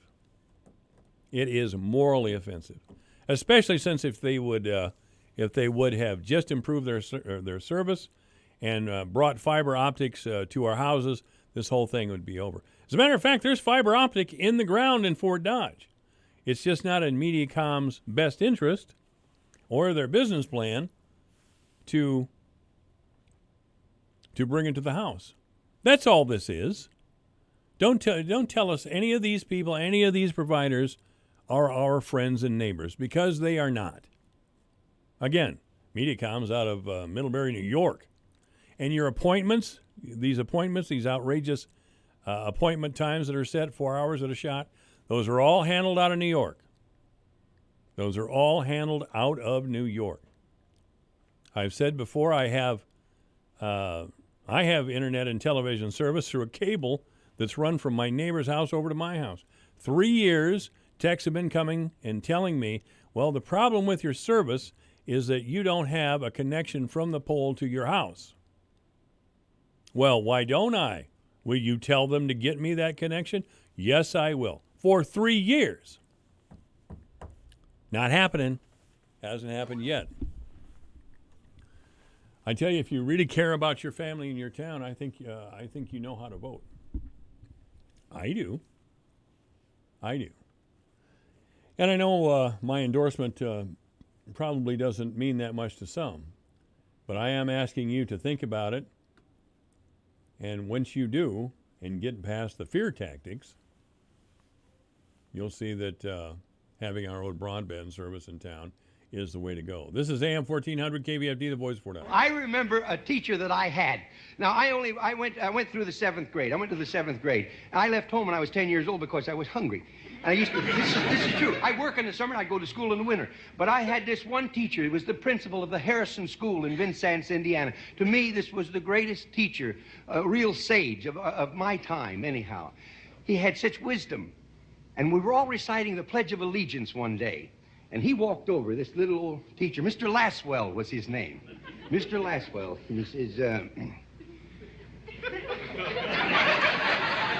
And he says, I've been listening to you boys and girls recite the Pledge of Allegiance all semester. And it seems as though it's becoming monotonous to you. If I may I recite it and try to explain to you the meaning of each word. I, me, an individual, a committee of one, pledge, dedicate all of my worldly goods to give without self-pity, allegiance, my love and my devotion to the flag, our standard, Old Glory, a symbol of freedom. Wherever she waves, there's respect, because your loyalty has given her a dignity that shouts freedom is everybody's job. United. That means that we have all come together. States, individual communities that have united into 48 great states. 48 individual communities with pride and dignity and purpose. All divided with imaginary boundaries, yet united to a common purpose, and that's love for country. And to the republic, a state in which sovereign power is invested in representatives chosen by the people to govern. And government is the people, and it's from the people to the leaders, not from the leaders to the people, for which it stands. One nation, meaning so blessed by God, indivisible, incapable of being divided, with liberty, which is freedom, the right of power to live one's own life without threats, fear, or some sort of retaliation. And justice, the principle or qualities of dealing fairly with others. For all, which means, boys and girls, it's as much your country as it is mine. And now, boys and girls, let me hear you recite the Pledge of Allegiance. I pledge allegiance to the flag of the United States of America and to the republic for which it stands, one nation, indivisible, with liberty and justice for all. Since I was a small boy, 2 states have been added to our country, and 2 words have been added to the Pledge of Allegiance: under God. Wouldn't it be a pity if someone said that is a prayer and that would be eliminated from schools too?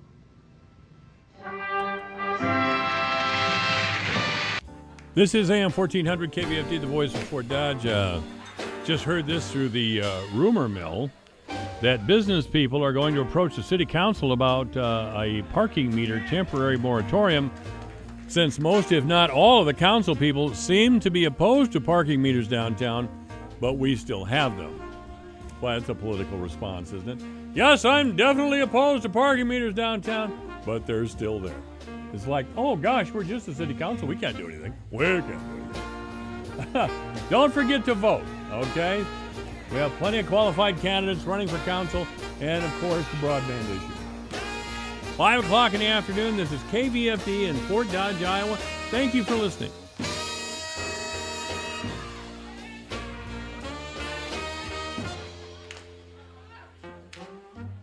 It's everything digital on the Kim Commando Show every Saturday from 11 to 2 on the voice of Fort Dodge, AM 1400 KVFD, Fort Dodge.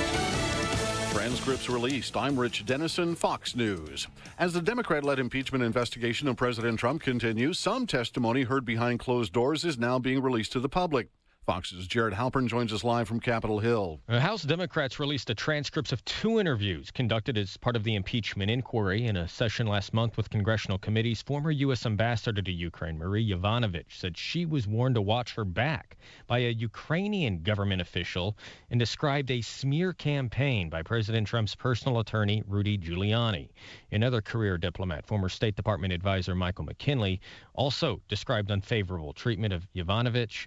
Republicans say the testimony does nothing to provide evidence of a quid pro quo allegation at the center of the impeachment inquiry. Rich. Jared, the President Trump again today calling for the release of the identity of the whistleblower whose report sparked the impeachment investigation. I think that the whistleblower gave a lot of false information, and you have to see who the whistleblower is. Attorneys for the whistleblower say their client is willing to answer written questions from Republicans, but that offer has so far been rejected.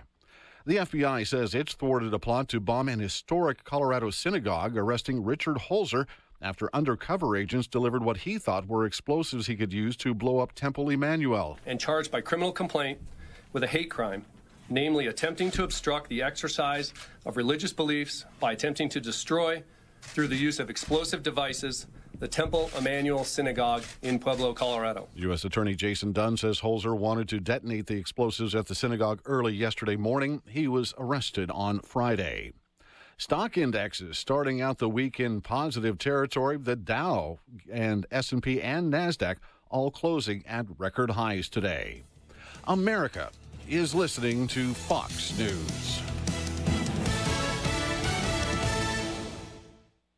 At Quicken Loans, our 17,000 team members know that home is so much more than a house. That's because our clients tell us all the time. Hey, this is Jay Farner, CEO of Quicken Loans, and we want to help you save money on your mortgage with some of the lowest refinancing rates ever. Rates are historically low. You may be able to reduce your rate and save money on your monthly mortgage payment right now. Pay off some credit card debt, or put some money towards that new bathroom or kitchen you've always wanted. The rate today on our 30-year fixed-rate mortgage is 3.99%, APR 4.18%. That's right, 3.99%. While we can't predict what will happen in the future, we do know that rates have dropped, and now is the time to save money on your mortgage. Call us today at 800-QUICKEN or go to rocketmortgage.com to learn how refinancing now may be the right mortgage solution for you. That's 800-QUICKEN or go to rocketmortgage.com. Rates subject to change. Pay 1.375% fee to receive this discounted rate. Call for cost information and conditions. Equal housing lender. Licensed in all 50 states. NMLS number 3030. Trump administration. Your news, your town, your station. KVFD News when it breaks. With your KVFD News Update, I'm Rob Jones. The combined city and school election will take place tomorrow around Webster County. Polls will open at 7 a.m. and close at 8 p.m. Voters in the 1st Precinct of Fort Dodge will now vote at the First Congregational United Church of Christ at 1611 Williams Drive. Precinct 12 voters will now vote at Duncombe School. Several Fort Dodge City Council seats will be voted on tomorrow. In the council at-large race, incumbent Nevin Conrad faces challenger Melvin Newsom.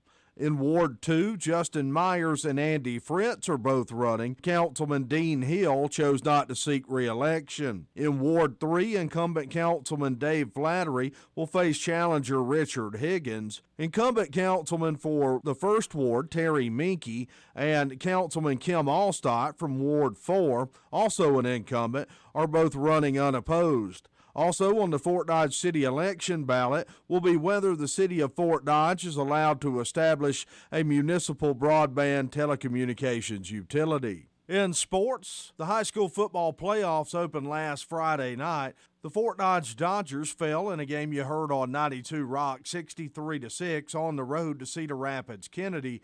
The Kennedy ground game was the difference as they racked up 9 total rushing touchdowns, 4 of those coming from quarterback Max White. The lone Fort Dodge score came on a 78-yard kickoff return for a touchdown by senior Tyson Kershaw. The Dodgers finished their season at 6-4 on the year, and this season marked just the 5th time the program has earned back-to-back playoff appearances since 1981. After the game against Cedar Rapids Kennedy, Coach Miller said this one game doesn't define the entire season. This game's not going to define what you've done and been able to do over the last couple of seasons, and especially you seniors. So, hey, awful proud of them.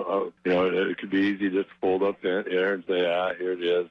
But I thought our kids competed to the end and really worked hard. In a game heard on 105.9 The Beach, the South Central Calhoun Titans a winner 56-22 over Mount Ayr. The Titans' ground game was on point, racking up 362 rushing yards. The Titans would lead 23-14 right before the half and get this play to take momentum into the locker room. They'll hand it off, and loose football is on the ground. Scheidegger's got it. Touchdown. Chase Scheidegger picked up the loose football. 6 yards later, he's standing in the end zone. Mark Williamson on the call of the Chase Scheidegger fumble recovery for touchdown. He also had 2 interceptions in the game. The Titans now move on.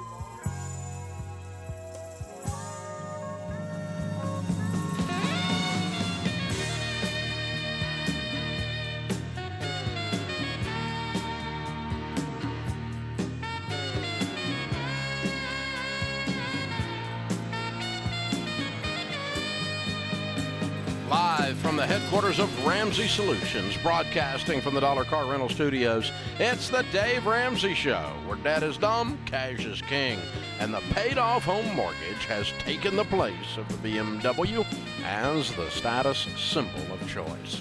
I'm Dave Ramsey, your host. Thank you for joining us. Open phones at 888-825-5225. That's 888-825-5225. Sarah starts off this hour in Maryland. Hi, Sarah. Welcome to the Dave Ramsey Show. Hi, Mr. Ramsey. How are you doing? Better than I deserve. What's up? I have a quick question, 2 questions. One is about a PMI. I pay $250.50 every month. The bank told me if I pay $2,500 now, they can remove that. If not, it will be removed after 2 years. What should I do? Why? What are they charging the $2,500 for? Oh, that's because in order for me to remove the PMI, I know. It's not at 80% yet. Oh, so that you're that close to your 80%? Yes. Yes. So this is principal reduction. It's not a cost. It's you have to reduce your mortgage by $2,500. Yes. This is if I pay the $2,500, they will remove the PMI, which is make sure you're still not saying this right. Okay, you're not paying anything. All you're doing is paying off your house. If you're paying a fee of $2,500 that you never get back, that's a different equation than if you are simply reducing principal by $2,500 because you get that $2,500 back someday. Yes. See the difference? So is this a fee or is it just principal reduction? Principal reduction. Then do it. Yes, it's a no-brainer. Okay. You have the Another money? question is my son is. Yes, I do. Okay. I have $30,000. I'm on baby step 2. Yeah, get it in writing from them before you send them the money, so that there's no problem with the communication. That $2,500 in principal reduction will do away with PMI, and if that will do away with PMI, hey, we're there. I'm done. Even if it was a cost, if it's $250 a month, you'd have your money back in 10 months on $2,500. So, and it's not a cost, which makes it absolutely a no-brainer. Marty's with us in New York. Hey, Marty, welcome to the Dave Ramsey Show. Hey, Dave, how are you? Better than I deserve. What's up? I'm new to the show. I've been binging on your podcast for a couple weeks. I've been loving it. Okay. I had a quick question for you. My lease is on my car is up this month. Good. I want to know, should I lease a car or should I buy a reliable used car? But the lease payments for the car would be relatively cheap. It's not, not a BMW. It's like a $200. Everything, rolled into it. No fees due at the beginning at the signing. Gotcha. What would you do? I really appreciate you calling and asking the question. It's because it's a great question that's on the top of a lot of people's minds. So here's the thing. Leasing a car is an alternative form of financing a car. So if we were to take the actual lease payments on the average lease, in your case $200, right, and you were to take the buyout at the end of the lease, those are the two financial numbers you would need to put into a financial calculator, and then you compare that with the sticker price of the car, the manufacturer suggested retail, right, you would find that this money that you're borrowing, that you're renting, is costing you, on average, 14.2%. That's the average lease yield. Now, a lease is not technically borrowing money, so the Federal Trade Commission does not make them reveal that to you. Were this a car loan, you'd get this little ridiculous federal piece of paper that shows you exactly what your money is costing you, what your annual percentage rate is, and if they were to do that on a lease, you would find the typical lease, it varies, but I'm saying the typical lease is around 14%. And I've analyzed these things for 30 years and looked at them and run them through the financial calculator. Smart Money Magazine did a full expose on them. Consumer Reports did a full expose. Consumer Reports' actual comment at the end of their full piece of research on a whole bunch of leases did a much more thorough job than I have done. Said their quote at the end of the article was, the most expensive way to operate a vehicle is to lease it. And this is even if I'm going to finance a car on a 5-year payment plan or something like that. Okay. Well, number one, I'm going to tell you don't finance anything. And if you did, coming out of this, I'm going to tell you to, we'll come back to that in just a second, but I'm going to tell you to pay it off as soon as possible, not for 5 years, because that's the second part of our equation, and then we'll come back. In all the years I've been working with people who started from nothing and built wealth, we call them everyday millionaires. They started from nothing and became wealthy. They typically say one of the things that turned their life around was they started asking, when they started looking at purchasing something, they started asking how much. So rich people ask how much. Broke people, and I've been both, brother, okay? Broke people ask how much down and how much a month. In this entire conversation, all you've talked about is how much down and how much a month. So you got to stop that, dude. You got to start asking how much, because that's the part that kills you.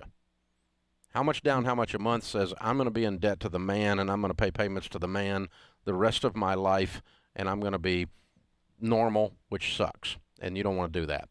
So we broke down the lease is a bad idea. How much, looking at analyzing these decisions based on your monthly rather than the total purchase price is a bad idea. Now, let's back up and look at your particular situation. How old are you, and what do you make?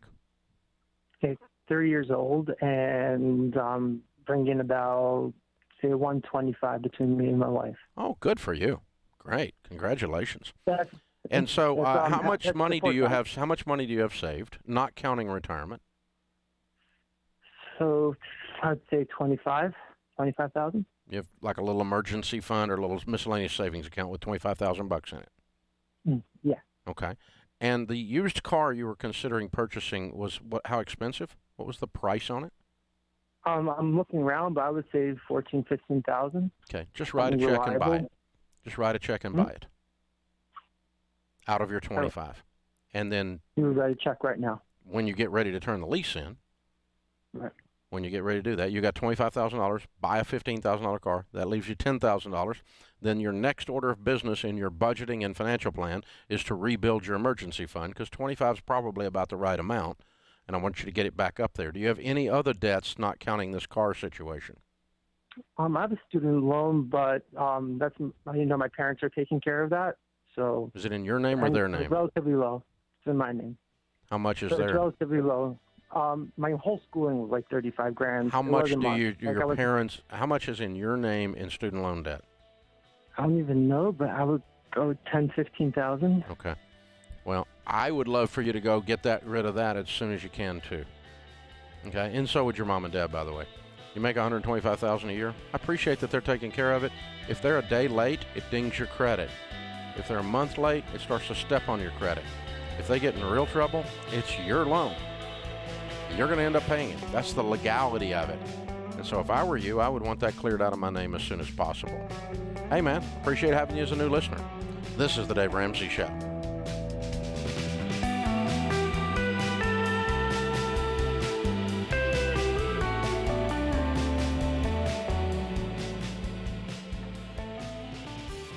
I've been telling you guys about e-meals for almost 11 years now. E-meals saves my listeners time and money. I'm talking around 2 hours a week and an average of over $2,000 a year. That's amazing. Not to mention that they make meal planning incredibly easy with their shopping list generator and the option to have your groceries gathered up for pickup or delivery right from the eMeals app. Sign up for a free 2-week trial today at emeals.com. Two of my favorite things are pizza and my bed, thanks to my Tough to Needle mattress. But a new favorite thing has entered my life. That's right. I absolutely love my Tuft & Needle pillows. Amazing. I just ordered 2 of their foam pillows, and I didn't think it was possible, but my sleep got even better. But listen, if you're one of the smart ones who's already taken my advice and gotten your mattress, go back to tn.com and check out their pillows, sheets, and duvets. You'll fall even more in love with Tuft & Needle. That's tn.com. Christmas shopping doesn't have to bust your budget and derail your baby steps. Right now, we have our famous $10 sale happening. You can choose from over 45 of our most popular books, audiobooks, and more, all for just $10. We have a gift for everyone on your list, like our #1 best-selling book, The Total Money Makeover. It's helped millions and millions of people get out of debt and build wealth. Give the parent in your life confidence on how to raise money-smart kids with our Smart Money, Smart Kids book. And we've just added our #1 best-selling book, Everyday Millionaires, to the $10 sale. This is the perfect Christmas gift for the go-getter on your list. Shop the $10 sale right now at DaveRamsey.com or call our Ramsey Concierge team at 888-22-PEACE. You can enter to win our Ramsey Christmas giveaway. We're giving away $500 cash every week and a grand prize of $5,000 cash. No purchase necessary. You must be 18 or older to win. That's DaveRamsey.com.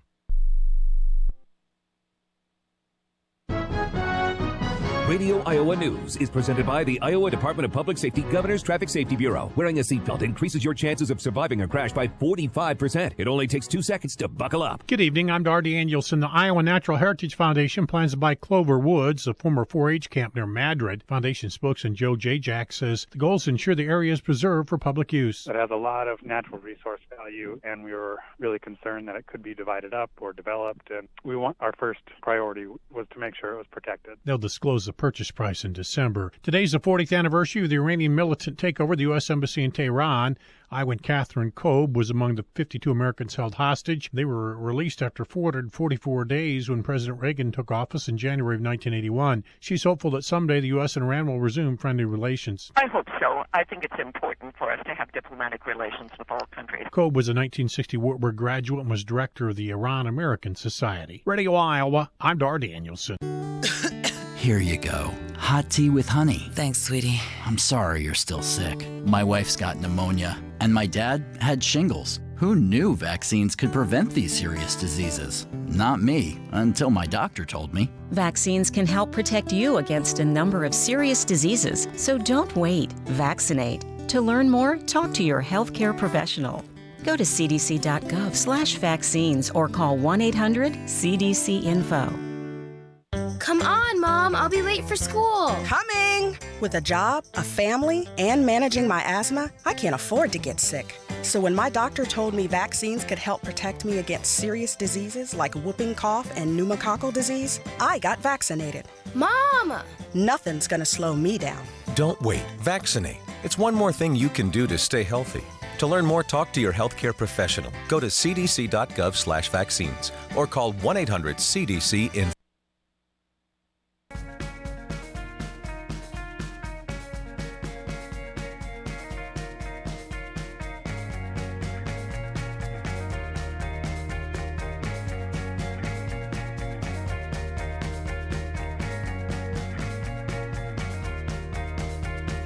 Kelly is with us on line 2 in South Carolina. Hi, Kelly. How are you? I'm doing well, Dave. How are you today? Better than I deserve. How can I help? My husband and I own a small agency, and I'm trying to figure out if it makes sense for us to buy long-term disability for him and the other employees. I think I've decided we really only need it on him. But it's pretty pricey. He's 59, and we would buy it for 6 years, and it would be about $7,200 a year. So I don't know how to analyze what makes sense to do. That does sound pricey. What business are you all in? Media agency. Radio, actually. Doesn't sound like you're at risk physically every day. I know. Unless you're doing like political talk and somebody beats you up or something. Oh my gosh. That sounds high. No, okay, there's two things I would do. How many people on your team? What's the size of your team? 3.5, if you will. So 3 full-time and a half. Okay, so it doesn't. I doubt you're going to get much of a break on the group. But have you shopped this with an independent insurance agent that shopped several different companies? Yes. In fact, that's from whom I got the quote, as well as Xander, and both are, right around the same. He makes, just the salary is big. So, that could be a factor. What did you say? Say that again.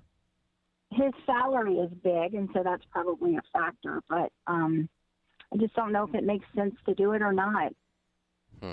What's the rest of your wealth situation look like? We are all set, no debt, and a high net worth. Over $1 million? Yeah. Okay. So if he lost his ability to earn an income due to disability, you could make it. You'd be okay. Yes, we would. And that's the purpose of it, is to make sure that you're covered. And so you can self-insure through this. $7,200, I'm with you. That feels high. I think so too. I mean, we run a tight ship, so we could afford it quite easily. And it, I've had the benefit of, benefiting from this. I lost a husband, and it was nice to get that help in your time of distress. Absolutely, so yeah. Life insurance is essential, and long-term disability generally is a mandatory part of financial planning. I mean, it's something you want to look at for sure. The only memory I have of it is we bought it here when we were probably, 40 or 50 people. And and ever since then we've bought it. It was one of the first benefits we were able, as a small business, to actually afford to provide to our team at no cost to our team. And the cost per person since then, from 40 to 900 team members, it's ridiculously low. And of course, I'm on that policy as well, and I'm 59. So, but it's ridiculously low. Now, they don't cover my income. They only cover disability up to $300,000 a year. And so they don't, we've got people here that make more than that, and they're not covered, except up to that. And so I'm not covered beyond that. But by and large, you're buying disability insurance for white-collar people flying a desk every day. As a group, it generally, as a small business owner, is a good purchase because of the price. But apparently you've not found that to be true in your situation. I would not do what you're talking about. I agree with you. That feels high, and I would instead just self-insure, especially since you're in the condition financially to be able to do that. Well done. Well played. It gives you lots of options that way. Jason's with us in Texas. Hi, Jason. How are you? Hi, Dave. I'm good. Hey, I was wondering if it made sense for me to buy a rental property, and well, not a rental property per se. It's going to be my home in the future, but I'm thinking about buying one and putting a renter in it, putting about $2,000 to $3,000 a month cash with it, and get it paid off in about 5 years.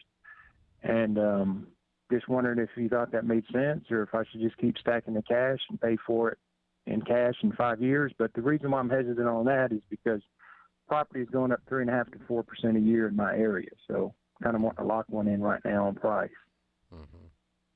And so why would you not move into it? Is it a resort property or something? No, right now I got a divorce recently and moved back up to the area I'm in. My parents are 91 and 93, and I moved. So you're not living in the with them to area. help them. When you said property in my area, you mean property in the area you left? No, property in the area I'm going to make home. It's up in East Texas. And Yeah, I'm but stay that's not here. where you're living today. Yes, it is. Yes, it is. I live with my elderly parents, okay, and helping care for them. At Okay, this so point. you wouldn't buy it because you're taking care of them. In terms of Say you that wouldn't again? move. Why, I'm trying to understand, if it's the houses in your area, why would you not live in the house now? And I guess it's because you're taking care of your parents? Right. Okay. And so I'm here and Okay. in this home. Okay. So I would wait and stack up cash. I would not. Here's the thing. I've owned a bunch of rental property in my life. I own a bunch now, and I love real estate as an investment. One of the most and I'm very unemotional about it. It's just a stinking house, Even when a house I move into it, I'm pretty unemotional about it. But one of the few times I've had an emotional experience with a piece of property was when it was a house I used to live in that I rented, or I was thinking about moving into it and I had it rented. It doesn't go well. It just doesn't go well. You're not going to like the experience. And I'm not saying all renters are bad or anything like that. We have great renters. I don't put people in property that don't take care of it. But no one takes care of a house like you would take care of it if you were living in it and you owned it. No one does. And so even the best renter in the world, and so I wouldn't do that.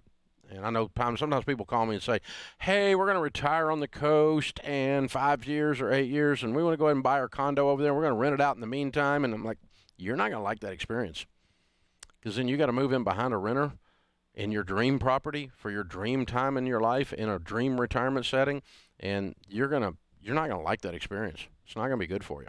And I'm going to tell you the same thing, dude. I wouldn't do it. So just pile up the cash, pay cash when you get ready to buy. And you're going to be there soon. You're in a transitionary time in your life right now, and we don't know exactly how long you're going to be sitting exactly where you're sitting. Thanks for the call. Hey, couple of things on Dave Ramsey Show updates that we need some help with. One, we're going to be doing another Everyday Millionaires theme hour next week. And if you're an everyday millionaire, meaning you have $1 million net worth regardless of how you got it, I don't care how you got the money, we want to hear your story, because we want to hear from real millionaires, not people with political agendas or your broke brother-in-law with an opinion. Well, all those people, I saw, what was that Duber that was the mayor up at Chicago, Robert Reich or something? Yeah, I saw his tweet this week, and he's like, note to everyone, all wealth is inherited. And I'm like, note to Robert, you don't know what the flip you're talking about. So here's the thing. We did the largest study of millionaires ever done. Over 10,000 millionaires in this study. 79% inherited zero. So if you inherited your money, I'm cool with that. If you hit the lotto, I'm cool with that. If you are an NFL sports star, I'm cool with that. If you're a country music get fiddler, I'm cool with that. Wherever you got your money, maybe you just actually worked and saved some money, which is how most of these people did it. I'm cool with that. We want to hear stories from real millionaires, not people with political agendas, not people with an axe to grind, not people trying to soak the rich, not people I want to hear from real millionaires. How'd you do it? And what's your advice to people who want to have some wealth? And so email me at daveonair@daveramsey.com. daveonair@daveramsey.com. And put Millionaire Theme Hour, Everyday Millionaire Theme Hour in the subject line. Kelly will talk to you and get you set up for the show. We want to hear from you. This is the Dave Ramsey Show.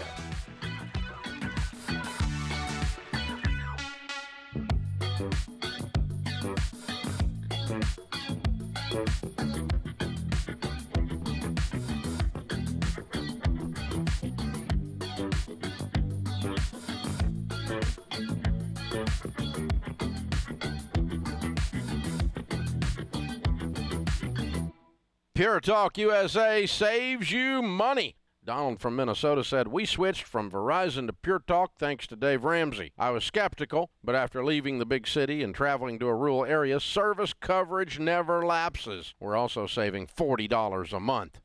Guys, Pure Talk USA has the same great coverage for less and no contracts. Try it risk-free today. Call pound 250.